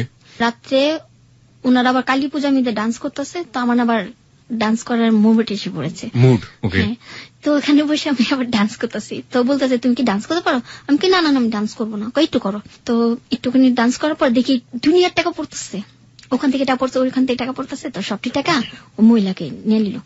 নেওয়ার পর আমার কাছে যে আবার বাংতি কিছু টাকা ছিল, সেটা ছিল আপনার 510 টাকা। এই টাকা এখন আমার বাসায় আছে, ইন্ডিয়ার টাকা, আমি স্মৃতি হিসেবে রেখে দিচ্ছি। এটা আনারতে আমার মনে ছিল না যে আমি নিয়ে আসবো। তো জিজ্ঞেস করলো যে তুমি বাংলাদেশে যে আমাকে ভুলে যাবা? কই না। কই ঠিক আছে, আমাকে ফোন দিও। নৌকা আসলো ভাইয়া, একটা বাংলাদেশে পতাকা লাগানো নৌকা আসলো। তো ভাই আমি ভাবছিলাম যে মাটি, চোরাবালু ভিতরে যে গাইরা যাবো সেটা আমি জানি না, মাটি। ওই যে সাতক্ষীরা জেলা আর এই যে বর্ডার, এই যে ইন্ডিয়াটা, আর মাঝখানে চোরাবালি নদী। ওকে। আমি একটা করে পাড়া দিবি গাইরা যাই, একটা করে পাড়া দিয়ে আর গাইরা যাই। আমি ভাবছিলাম যে এটাই মনে আমার লাস্ট চান্স, যদি বাঁচলে তো বাঁচবো, নাহলে মরলে তো মরবো। তো বলতেছে তাঁতির আসো, এখানে বিয়ে শেপরা দেখলে গুলি করে মানুষ মেয়েরা ফেলায়, আর সুন্দর সুন্দর মেয়েগুলো দেখলে উঠায় নিয়ে যায় বিয়ে শেপরা। একটা কথা কি ভাইয়া, যেটা বলা হয়নি সেটা স্টেজে বলাটা দরকার। ওখানে যদি কোনো সুন্দর মেয়ে দেখে তারা ধরে ধরে নিয়ে মানে কি করতে পারে সেটা তো বুঝতে পারছেনি, করার পর মেয়েরা ফেলায়। বিএসএফ? হ্যাঁ, বিএসএফ রা মেয়েরা ফেলায়। তো জঙ্গল আর জঙ্গল, তো ওনারা আমাকে একটা বাস দিল। বাস দেওয়ার পর আমি বাস ধরে বাসটা ধরে ধরে নৌকাতে আসো। তো নৌকাতে উঠলাম, তো সম্পূর্ণ পোশাকে মিলে এতটুকু গাইরে গেছিলাম, গলা পর্যন্ত গাইরে গেছিলাম। আমি ভাবছিলাম যে আমি মনে মাটিতে মরে যাব, মাটিতে আমার মনে চাপা। তো যাই হোক আল্লাহর কাছে দোয়া করতেছি। তো আমি গেলাম, তো আমাকে নৌকা উঠানোর পর হাত পা ধুইছি। তারপর তোমার কাছে টাকা আছে? আমাকে হ্যাঁ আছে। পরে সবটি টাকা নিয়ে নিল দালালে, ওই বাংলাদেশের দালালে। আমি কি বাংলাদেশ আসবো না? এটাই তো বাংলাদেশ, তুমি এখন 7 কিলো জেলে আসছো, চিন্তা করো কেন, তোমাকে রাত্রে মেয়ে পৌঁছে দিব। তো ওই মহিলার ঘরে গেলাম, যাওয়ার পর কাপড় চেঞ্জ করলাম। চেঞ্জ করার পর আমাকে বলে তুমি রান্না বান্না করতে জানো? আমাকে হ্যাঁ। তো ভর্তা বানাইলাম, অনেক পদের ভর্তা বানাই দিলাম, বউয়া রান্না করে দিলাম। ওনারা আমার খাবার খেয়ে বলল না তোমার হাতে রান্না অনেক ভালো, তো আমাদের এখানে থেকে যাও। আমাকে না, আমি থাকবো না। বউয়া যেন কোথায় রান্না করে? এটা কোন এলাকার খাবার? এটা ঢাকায়, পুরান ঢাকায়। পুরান ঢাকার খাবার, ওকে। তো আমার হাতে দেওয়া একটা ছিল মঙ্গলসূত্র, যে ইন্ডিয়াতে যেটা বলে মঙ্গলসূত্র, যেটা বলে এটাকে আমরা বলি চেন। তো চেনের ভিতরে যে এতটুকু স্বর্ণ ছিল আমি আবার জানি, আমি তো স্বর্ণ চিনি না, আমার লাইফে আমি কখন স্বর্ণ পড়িনি। এই যে আমার নাকি চুমকিটা দেখতেছেন বর্তমানে, সেটা হলো আমার এক ফ্রেন্ড গিফট করছিল। বলছে এটা সবসময় নাকে রাখবা, সবাই বলে যে তোমার বিয়ে হয়ে গেছে, বর্তমানে তোমার হাজব্যান্ড আছে, এটা বলবা। তো আমি স্বর্ণ চিনি না, তো ওনাকে আমি দিলাম যে এটা আপনি রেখে দেন। এটা আপনি কোথা থেকে কিনেছিলেন না কেউ আপনাকে দিয়েছিল? ওখান থেকে আমি চুরি করছিলাম। ওই বাসা থেকে আপনি মঙ্গলসূত্র চুরি করেছিলেন? ওর অনেস্টিটাই এখানে একটা মূল কথা। ও যা করেছে ও তাই বলছে, এবং ওর লাইফে যা হয়েছে সেটাই ও বলছে। ওকে, হ্যাঁ, তারপরে কিছু চকলেটও চুরি করছি, সাবান চুরি করছি, যে আমার লাইফে আমি বিদেশি সাবান কখনো গোসল করিনি, আর বিদেশি চকলেটও খাইনি। তো বিস্কুট ওখানে 5 টাকা প্যাকেট। তো আমার কাছে কিছু ভাঙতি টাকা ছিল, আমি কইছি কি কিছু সাবান কিনে নিয়ে যাব, শ্যাম্পু কিনে নিয়ে যাবো। তো কেনাকাটা করছি। ওই লোকটা আমাকে বলল যে বোন তোমার কাছে যা টাকা আছে বাংলাদেশে ইন্ডিয়ার টাকা আমাকে দিয়ে দাও। আমি কই আমার বাংলাদেশে টাকা দিবেন না? কেন তোমার তো আমি গাড়িতে উঠাই দিতে চাচ্ছি, মাংনা গাড়িতে। তো আমাকে বাইক দিয়ে রাত 9:30 আমাকে নিয়ে বাস স্ট্যান্ডে গেল, একটা লাল একটা চাদর দিছে ওনারা। আমাকে বলতেছে বোন লাইফে কোনোদিন যদি আমার সাথে দেখা করার ইচ্ছা থাকে তো আমার সাথে যোগাযোগ করো, আমি তোমাকে আবার ইন্ডিয়াতে একটা চাকরি দিব। তখন ভাইয়া ইন্ডিয়াতে যখন আমি আসে পড়ছি, এখন কি আবার যাওয়ার ইচ্ছা আছে আমার? আপনারই বলেন। আপনি বলেন, আপনার ফিলিংসটা যেটা হচ্ছে আপনি সেটাই বলেন। ওনারা আমাকে বাসে উঠা দিল, কিছু কাপড় চোপড় দিল, ওনারা আবার বাংলাদেশে একটা ব্যাগ দিচ্ছে। তো বলতেছে তোমাকে কোন জায়গায় নামা দিলে তোমার সুবিধা হবে। আমি ভাই একটা জায়গায় চিনি, সে হলো শ্যামলী বাস স্ট্যান্ড, এমনিতে আর কোন জায়গা আমি চিনি না। এই যে আমি শ্যামলী আসলে কলকাতাতে বাস যায় শ্যামলী থেকে, সেই জন্য আপনি বারবার হয়তো শ্যামলী বাস স্ট্যান্ডের কথা বলছেন। হ্যাঁ, যেখান থেকে প্রথম আমাকে যখন নিয়ে বিক্রি করা হয়েছিল সেখানে শ্যামলী।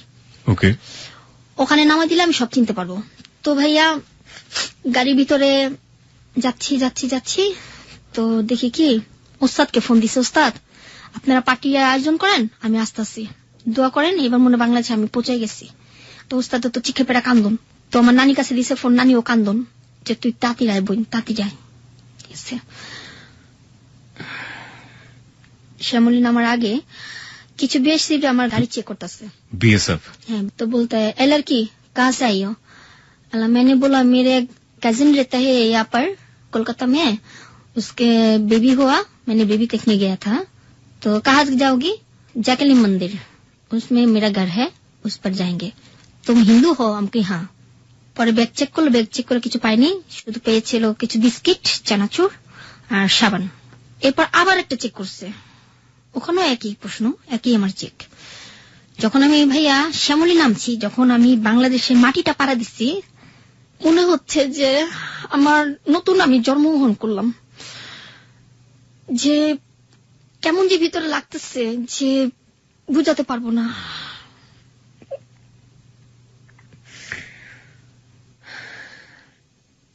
আট মাস পর, এবং আপনার ভিতরে আমি কখনো ভাবতে পারিনি যে বাংলাদেশ আমি আবার দেখতে পারবো, যে সবাইকে দেখতে পারবো।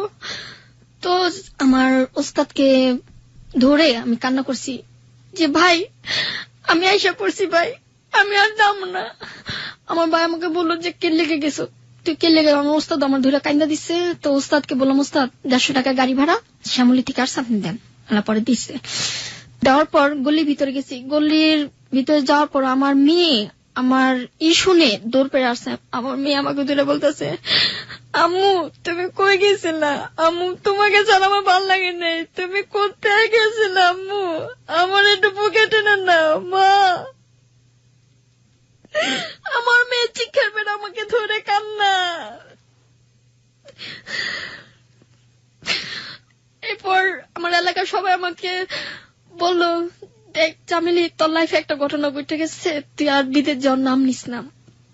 ওর পরে তো আমি কানে ধরছি আমি বিদেশ যাবো না। এরপর আমার নানি আমাকে ধরে, আমার যে খালা, ছোট খালা, আমার নানির ছোট মেয়ে নাম হলো রাজু, উনি আমার জন্য অনেক দোয়া করছে, আল্লাহর কাছে কই উনি যেন ভালো থাকে। কবে নাগাদ আপনি দেশে ফিরলেন? মনে আছে আজ থেকে কতদিন আগে? আমার খেয়াল নেই। প্রিয় শ্রোতা, পুরো গল্প জুড়ে কিন্তু আমরা একটা জিনিস পাচ্ছি, সেটা হচ্ছে দিন, মাস, ক্ষণ, কাল এসবের হিসেবও জানে না। ও শুধু একটা বিষয় জানে, ওর মেয়ের বয়স এখন 11 বছর। তাও কেউ একজন বলে দিয়েছিল বলেই এই হিসাবটাও জানে। অদ্ভুত একটা ব্যাপার হলো, সারাটা জীবন ধরেই ও এই দিন, মাস, ক্ষণের হিসেবটা রাখেনি। নিজের জীবনের বয়স কত দিনের, কত মাসের, কত বছরের জানে না। কোথা থেকে এসছে তাও জানে না। কোথায় যাবে সেটা কি জানে? চলুন দেখা যাক। তারপর ঢাকায় এসে আবার সেই আগের কাজ শুরু করি, ডান্স করি, ডান্সের ফাঁকে ফাঁকে ছেলেদের সাথে ফিজিক্যাল করি, মেয়ের এটা কিনে দিই ওটা কিনে দিই। সে আগের মতো আবার মানুষের বাসায় ছাদের উপরে ঘুমাই, ওই বাসায় ছাদের উপরে ঘুমাই। পরে একজনের বাসায় থাকি, ওনার নাম হলো ফেরদৌস। ওনার বাসা থেকে আমি কিছু টাকা অর্জন করি এই প্রস্টিটিউশন করে। হ্যাঁ। পরে আমি মনে মনে চিন্তা ভাবনা করি, আর কতদিন মানুষের বাসায় থাকবো? আমি কি মরে গেলে কি মানুষের বাসা থেকে লাশটাকে টেনে নামাবে? না আমি মরে গেলাম, আমার লাশটা আমি রাস্তা রেখে কেউ চান্দা উঠাকে আমাকে মাটি দিবে? সেটা চিন্তা ভাবনা করে নিজে একটা ঘর নিলাম। যে বাসা ঘর নিচ্ছি, মানে যে বাসা আমি বড় হয়েছি তারই চাচি, তারই ভাস্তি, নাম হলো নাসরিন, তার বাসায় আমি ঘরটা নিচ্ছি 2,500 টাকা দিয়ে। তো ঘরে কিছু জিনিস করেছি আমি, তো আমার কষ্টের টাকা দিয়ে। আমি একটু গানটা বেশি পছন্দ করি, ধরেন বাংলা গান, হিন্দি গান এসব পছন্দ করি। তো আমি একটা অফার কিনছি, একটা খাট কিনছি, র্যাক কিনছি, কিছু কাপড় চোপড় রাখার জন্য একটা ডোলা কিনছি। এমন করতে করতে একটা ছেলের সাথে মোবাইলে রং নাম্বার পরিচয় হয়, নাম হলো জনি। তো ওনাকে আমি বলতেছি, দেখেন আমি ভালো না, আমি একটা খারাপ মেয়ে, আমার সাথে কেন আপনি সম্পর্ক করতে চান? কয় ভালো লাগছে। আমাকে ভালো লাগছে, আইসা দেখে যান, যদি পছন্দ তা বিয়ে করবেন। তো ছেলেকে আমি দেখিও নাই, ছেলে আমাকে দেখেনি। তো আসছে, আজকে 6 মাস যাবত ছেলের সাথে আমার মানে মোবাইলে কথা হয়। ছেলে আসছে, আসার পর মিষ্টি, দই, ফল পাকড়ি সব নিয়ে আসছে। তো ছেলে যে কালো ভাইয়া গাড়ি ড্রাইভার, আমি আবার গাড়ি ড্রাইভারে বিশ্বাস করি না, কারণ গাড়ি ড্রাইভার আমার লাইফটা নষ্ট করছে। কেন বলছেন? কেন বলছাম যে ওই যে 16 জনের সাথে গাড়ি ড্রাইভার ছিল 4 জন, শাহিন, আদিল, মানিক, রতন। নামগুলো জানলেন কিভাবে? যখন ওরা একজন এয়ারপোর্টে ডাকতেছে, গাড়ি ড্রাইভার এদিকে মানিক, মানে বকা দিয়ে রাখতেছে, তখন আমার মাথা মধ্যে ক্যাচ করে গেছে। এখনো তারা মিলবাড়িতে আছে। এই লোকগুলো আপনার আশেপাশে দিয়ে পরবর্তীতে ঘুরে বেরিয়েছে? এখনো তারা আমাকে দেখলে ঠেস মেরে মেরে কথা বলে। তখন আমি বাধ্যমূলক তাকে আমি বকাবকি করি। এখন যেটা বর্তমানে হচ্ছে, আমি যে ছেলেদের মতো বকা দিই, ছেলেদের মতো মারপিট করা, সেটা আমার ছোটবেলা থেকে আমি ছেলেদের মতো চলাফেরা করি। ওই যে বললাম না যে পাখি, মুক্ত পাখির মতো আমি উঠতে চেয়েছিলাম, কিন্তু তারা আমার ডানা কেটে দিচ্ছে, যে আগের জায়গায় পড়ে আসছে। তো ওই জনি আসছে, আসার পর আমাকে দেখলো, আমার ছবি দেখলো, আমাকে দেখে পছন্দ করছে। করার পর যে বাড়ি এলি, আপা বলি তাকে। তো আপা বললো যে তুমি ওর সম্পর্কে সব জানো? হ্যাঁ। ও যদি হাজারো ছেলের সাথে ফিজিক্যাল করে, আমার টাকার বিষয় না, আমাকে ভালো লাগছে, আমাকে বিয়ে করব। এবং এই ছেলের একটা বিয়ে হয়, ওই বউ চলে যায়। ওই বউ কেন যায়, কিসের জন্য যায় জানি না। ওই বউ বলে আবার একটা ছেলের সাথে অ্যাফেয়ার থাকে। আমি বলছিলাম ঠিক আছে, আপনার আব্বা আম্মাকে জানান। তারপর ওর ছেলের আব্বা আর একটা বিয়ে করে, ওদের রেখে আর একটা বিয়ে করে, ওর মাকে রেখে। তো এমন করতে করতে ছেলের সাথে পরিচয়। ছেলে আমাকে প্রায় টাকা পাঠায়, ঘর ভাড়ার টাকা। এখন 6 মাস ধরে ঘর ভাড়ার টাকা দেয় না, আমাকে দিতে হয়। আমি বলছি যে বাড়ির ঘর ভাড়ার টাকা জমে গেছে, তুমি টাকা দিবা না? হ্যাঁ দিব। এখন ওই যে ছেলে ফোন দিতেছে বারবার, কিন্তু ফোনটা এখন রিসিভ করা যাবে না। ছেলের বাসায় গেছি আমি 2 বার, ছেলের মাকে দেখলাম, ছেলের বোনকে দেখলাম, ছেলের ফ্যামিলি সবাই রাজি আমাকে পাই। যে ঢাকার মেয়েরা কখনো কলসি টানতে পারে, ঢাকার মেয়েরা কখনো ঘর লেপতে পারে। তো ভাই আমি ছোটবেলা থেকে না গ্রাম দেশের কাজ করতে করতে ঘর লেপা, তারপরে পাখি ধরা, আপনাকে তো বললাম, গাছে থেকে বড়ি পাড়া, ডাব চুরি করে, ছোটবেলা থেকে। তো ওনারা দেখে ওনারা আশ্চর্য হয়ে যায়, এরকম একটা মেয়ে জনি কিভাবে পাইল এত সুন্দর একটা মেয়ে। তো ওকে আমি বিয়ে করব না ভাইয়া, যেটা আমি এখন বলতেছি, জনিকে আমি বিয়ে করতে পারবো না। কেন করবেন না? কারণ আমি গাড়ি ড্রাইভারদের বিশ্বাস করি না, কারণ ও তো আমাকে রেখে আরেকটা বিয়ে করতে পারে। ঘর পোড়া গরু মেঘ দেখলে ভয় পায়। কি বলবো আপনাকে, আমি ঠিক বুঝতে পারছি না আপনাকে কি বলা উচিত। আপনার মেয়েটা এখন কোথায় আছে? মেয়েটা ও দাদির কাছে আছে। অর্থাৎ আপনার হাজবেন্ড, মানে একেবারে একজন মাত্রই তো স্বামী ছিল আপনার জীবনে, মাসুদ। মাসুদ কি আর বিয়ে করেছে পরে? না, বিয়ে কথা ছিল কিন্তু বিয়ে হয়নি। কারণ ভাইয়া আমার লাইফে ও একজন স্বামী, আর স্বামী হিসেবে কাউকে আমি গ্রহণ করে নিতে পারবো না। আপনার জীবনের বেস্ট ছেলেটা ছিল জাহাঙ্গীর, আপনার জীবনের স্বামী ছিল মাসুদ, আর এই মুহূর্তে যে ছেলেটা আপনাকে লাভ করে তাকে আপনি বিলিভ করতে পারেন না, ইন দ্য সেন্স যে সে একজন এই ড্রাইভার। ছেলেটা আমার জন্য বিষও খাইছে, দিবার বিষ খাইছে আপনাকে পাওয়ার জন্য, কিন্তু আপনি তাকে কোনোভাবেই মন থেকে নিতে পারছেন না। মন থেকে মেনে নিতে পারতাছি না ভাইয়া। এখন আপনার সংসার কাটে কিভাবে, আপনার দিন যায় কিভাবে? আমার দিন যাচ্ছে, এখন পর্যন্ত বাড়ির ঘর ভাড়া টাকা দেওয়া হয়নি। তাই আমি বলছি যেভাবে হোক, বাড়িলিটা একটু ভালো আছে কি ভেঙে ভেঙে টাকা নেয়, 500 টাকা 500 টাকা করে ভেঙে ভেঙে টাকা নেয়। আবার টাকা পড়লে যখন আমার ঘরে চাল থাকে না, তো বাড়ির ঘরতে ভাত চেয়ে খেতে হয়। আবার কোনোদিনও দিন গেছে যে মানুষের বাসাতে ফ্যান এনে খেয়ে আমি। মানুষের বাসা থেকে আপনি ফ্যান চেয়ে নিয়ে খান? হ্যাঁ, ফ্যান চেয়ে বলে যে কি করবি, আমি কাপড়ে মার দিব, কিন্তু ঘরে এসে চুপ করে ফ্যান খাই, কেউ জানে না। আপনার মেয়েটা ভালো আছে? হ্যাঁ, মেয়ে ভালো আছে। মেয়ে এবার 6-এ উঠবে, পরীক্ষা দিচ্ছে, কিন্তু ওর মাথা মধ্যে পড়াশোনা ঢুকছে না, কারণ ওর দাদি ওর উপর অত্যাচার করতেছে, মাইর দূর করে। আপনার আরেকটা মেয়ের কথা আপনি বলছিলেন যে? হ্যাঁ, ওইটা হলো জনির সাথে যখন সম্পর্ক হয় তখন আমি নদীর পার যাই। মেয়েটার আজকে 7 মাস চলতেছে। তো নদী পার গিরি গিরি বৃষ্টি পড়ে, তো দেখি কি কাপড়ের পেছনে একটা মেয়ে ওয়া ওয়া করে চিল্লাতেছে। আমি অবাক হয়ে যাই। ওই মেয়েটাকে আমি পায়ে নিয়ে আসি, আসার পর ঝর্ণাকে দিই, আমাদের এলাকার আগে নিয়ে যে থানায়। তো ভাইয়া একটা জিনিস লক্ষ্য করবেন যে কেউ যদি বাচ্চা পায় তাকে কিন্তু সহজে দেয় না। এই বাচ্চা দিয়ে অনেক ব্যবসা করে, বাচ্চাকে বিক্রি করে টাকাও পাওয়া যায়। টাকাও পাওয়া যায়, কেটে দিলে 10,000 20,000 টাকা দেয়। আমি চিন্তা ভাবনা করছিলাম কেউ যদি দেয় তাহলে আমাকে 20,000 10,000 টাকা দিবে, ওই চিন্তা ভাবনা করছিলাম। পরে মনের ভিতরে একটা আবেগ জেগে গেল যে আমারও তো একটা পেটে সন্তান আছে। তো বাচ্চাটাকে নিয়ে থানায় গেলাম, থানা সারা রাত রাখলাম বাচ্চাটা আমার কোলে। তো একজনের বাসায় গেলাম, এই বাইরা বাইরা জঞ্জাট নিয়ে বাইরা, কোথা থেকে রাস্তাঘাটে মেয়ে নিয়ে আসো, একটুখানি বাচ্চারে চিনি পানি খাওয়ানোর জন্য। সে খাওয়াইতে দেয়নি, কিন্তু তার চোখের সামনে বাচ্চার আজকে বড় হচ্ছে, তার বাড়ির সাথে বাড়ি। থানায় যাওয়ার পরে কি করলো? জন্নাপাকে ফোন দিলাম, জন্নাপা আপনি কি বাচ্চাটা রাখবেন? কয় রাখবো। জন্নাপাটাকে? জন্নাপা হলো ওই এলাকার। ওকে। বাচ্চার নাম রাখছে আলিশা। না, থানা কি করলো?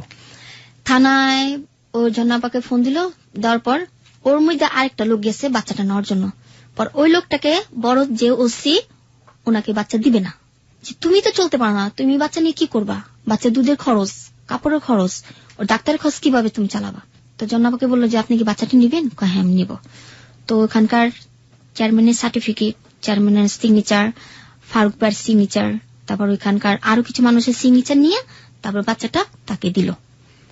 দেওয়ার পর বাচ্চাটাকে আমি বাসায় নিয়ে গেলাম, বাসায় নিয়ে ওনার ঘরে গরম পানিতে বাচ্চাকে গোসল করালাম।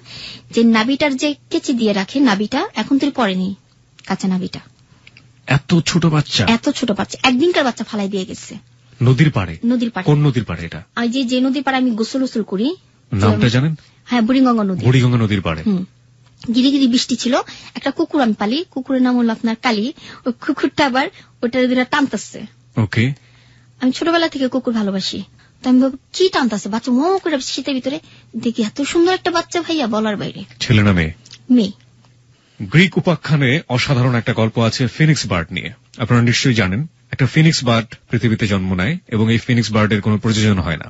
অদ্ভুত একটা বিষয় হলো যে এই ফিনিক্স বার্ডটা যখন মারা যায় বা মারা যাওয়ার বয়স চলে আসে, তখন পৃথিবীর বিভিন্ন জায়গা থেকে সে খড়কুটো সংগ্রহ করে। খড়কুটো সংগ্রহ করার পরে ফিনিক্স বার্ডটা সেই খড়কুটোর মাঝখানে বসে, বসার পরে তারপরে সেই খড়কুটোর মধ্যে সে আগুন ধরিয়ে দেয়, এবং আগুন ধরিয়ে দেবার পর সেই ফিনিক্স বার্ডটা সেই খড়কুটোর মধ্যে ধীরে ধীরে পুড়ে ছাই হয়ে যায়, এবং সেই ছাই থেকে ছোট্ট আরেকটা ফিনিক্স বার্ডের জন্ম হয়। আজকের গল্পটা হচ্ছে সেটা, যে চামেলিকে আমরা পেলাম সেই চামেলির ইতিহাস আমরা জানি না, সেই চামেলি কোথা থেকে এসছে আমরা জানি না, সেই চামেলি এখন কেমন আছে সেটা আপনি জানলেন, সেই চামেলির ভবিষ্যৎকে আমরা জানি না। এরই মাঝে আরো একজন চামেলির দেখা হয়তো আমরা পেয়ে গিয়েছি। সমাজ তাকে চামেলি বানাবে নাকি কি বানাবে সেটাও আমরা জানি না, কিন্তু আরেকটি ফিনিক্স বার্ডে জন্ম হয়ে গেছে এবং সেটাও চামেলির হাতে। চামেলি, একটু বলবেন যে আপনার মূলত পেশা তো এখন প্রস্টিটিউশন, আপনি এটা করেই জীবিকা নির্বাহ করছেন। কি পরিমাণ টাকা রোজগার হয় আপনার প্রতি মাসে? আমি বললাম না ভাইয়া যে এটা আমার টাকা চলে না, এই টাকাতে আমার সংসার চলে। কারা মূলত আপনার কাস্টমার? যারাই আমাকে ফোন দেয় তাদের সাথে আমি চলে যাই। যে কোনো রিক্সা ড্রাইভার, যে কোনো কেউ হতে পারে? না, রিক্সাদের সাথে আমি কখনো। মানে কি ধরনের লোকদের সাথে আপনি মিশেন? ধরেন ব্যবসায়ী, খুব মানে বড় শিল্পপতি, তাদের সাথে। কয় টাকা দেয় আপনাকে? কেউ যদি সারা রাত রাখে 1000 টাকা দেয়, কেউ সারা রাত রেখে 2000 টাকা দেয়, কেউ রেখে আবার 1500 টাকা দেয়, কেউ আবার 500 টাকা দেয়। সেটা তো আমার হয় না। আপনি কোনো ড্রাগ নেন? টু বি অনেস্ট, না। আপনি কখনো কোনো ড্রাগ নেননি এবং আপনি নেনও নেন না? না। কত টাকা লাগে আপনার প্রতি মাসে চলার জন্য? প্রতি মাসে আমার 5000 টাকা লাগে। 5000 টাকা দিয়ে আপনার বাড়ি ভাড়া, আপনার মেয়ের খরচ, আপনার খরচ সহ হয়ে যায়? হ্যাঁ। আপনি কোনো কাজ খুঁজেছেন এই সময়ে? হ্যাঁ খুঁজেছি, শুধু সিগনেচারের জন্য পারছি না। আপনি সিগনেচারটা পারেন না, এই কারণে আপনাকে কেউ কোনো কাজ দেয় না? না। আপনি কি ধরনের কাজ পেলে কাজ করতে পারবেন? আমার আশা আছে আমি সেলাই কাজ শিখবো। আপনি কোথাও কোনো এনজিওতে, কোনো সংস্থাতে যোগাযোগ করেছেন? না, কাগজ দিয়েছিল সেলাই কাজ করার জন্য, শেখার জন্য, কিন্তু ভাইয়া আমি যে শিখবো, আমি বলছিলাম যে নিজে কিছু করব, অন্য কারো ঘরে যাব না, নিজের ঘরে একটা সেলাই মেশিন করলে আমি নিজে থাকবো, এই ব্যবস্থা করেছিলাম, কিন্তু পারিনি। কেন পারেননি? কারণ ভাই এখন যে পরিস্থিতি বোঝা যাচ্ছে যে আমি অনেক টাকা ঋণ আছি, আমার একটা সমস্যা আছে, ডাক্তারের ওষুধ খাচ্ছি অবশ্যই। তো ভাইয়া আপনাদের কাছে একটাই দোয়া, যে আমার জন্য দোয়া করবেন যে আমি বেঁচে থাকি। কি সমস্যা আপনার? কি? আমার বাম পাশে মাঝে মধ্যে খুব ব্যথা করে। ডাক্তার কিছু বলেছে আপনাকে? ডাক্তার এক্সরে করেছিল, তো এক্সরে করার পর কাগজ এখন তো আমাকে দেয়নি, তো বলছে তোমার নানি আছে, আমাকে আছে, তোমার নানিকে পাঠাই দিও। তো কি রোগ আমি সেটাও জানি না। আমার একটু মাথা সমস্যা আছে, এই যে মাথার ডাক্তি দেখতে পারতেছে, প্রচন্ড মাথা, মানে জিদ উঠলে মাথা খুব মানে হয়ে যায়, হট হয়ে যায়। আপনার মাথার দাগটা কিসের? সে যে বাসায় আমি বড় হয়েছি, তার একটা পাগল ছেলে ছিল, সে আমাকে ছাদেতে ঢাকাতে ফেলে দিয়েছিল। তারপরে আপনার মাথায় গিয়ে এরকম আঘাত লাগে? টিন ঢুকে গেছিল মাথার ভিতরে, তারা আমাকে হাসপাতালে নিয়ে যায়নি। আমি যখন আমার মানে জিদ উঠে, মানে মানুষের সাথে ঝগড়া করি, তখন আমার মাথা ব্যথা উঠলে আমি অজ্ঞান হয়ে পড়ে যাই, খিস্তি উঠে যায় আমার। ওকে, আপনার কিছু বলার আছে হ্যালো 8920 শ্রোতাদের কাছে? আমার শুধু একটাই কথা বলার ভাইয়া, যে আমি হ্যালো 8920 তে আসার একটাই কারণ, যে মা, আমি যদি তোমার মেয়ে হয়ে থাকি, শুধু একবার আমার সাথে দেখা করো। বাবা, আমার বাবা যদি একটু বেঁচে থাকে, তো বাবা আমার বুকে টেনে বলো যে আমার মেয়ের আমি পাইছি। আমার আর কিছু দরকার নেই, শুধু আমার মাকে চাই, আর আমার বাবা আমার জন্ম পরিচয় কি সেটা আমি দেখতে চাই। আমার বাবাকে আমি জানি না, আমার মাকে সেটাও আমি জানি না, আমার মা কেমন ছিল সেটাও আমি জানি না। মানুষের ছোটবেলা জন্ম নেয়, মার বুকে দুধ খেয়ে বড় হয়, কিন্তু আমি বুকে দুধ খাইতে পারিনি, আমি বার খেয়েছি।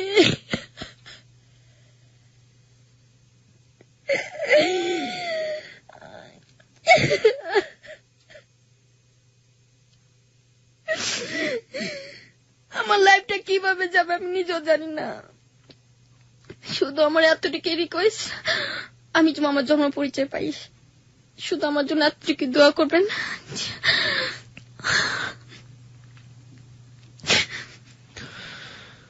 আমরা জানি না প্রিয় শ্রোতা, ও যেটা চেয়েছে সেটা আদৌ আমরা দিতে পারবো কিনা। এখানে লাখ লাখ মানুষ শুনেছেন, আমরা পুরোপুরি মিস্ট্রি হিসেবেই রেখে দিলাম ওর জন্মের ওই পার্টটুকু। ও বলেছে যে আমাকে এমন একটা সময় নিয়ে আসা হয়েছিল, যে সময়টাতে আমার হাতে একটা পিঠা ছিল, তেল পিঠা, আমি ছোট একটা ফ্রক পরা ছিলাম, এর বাইরে আমি কিছু মনে করতে পারি না। কিন্তু এই সময়টাতে যদি সত্যি সত্যি তাকে মার কাছ থেকে নিয়ে আসা হয়, এবং যদি সত্যি সত্যি সে মা জানেন যে তার মেয়েটি তার কাছ থেকে চলে গেছে, তাহলে সেই মার মনে করার কথা যে আসলে এই মেয়েটি তার সেই মেয়েটি কিনা।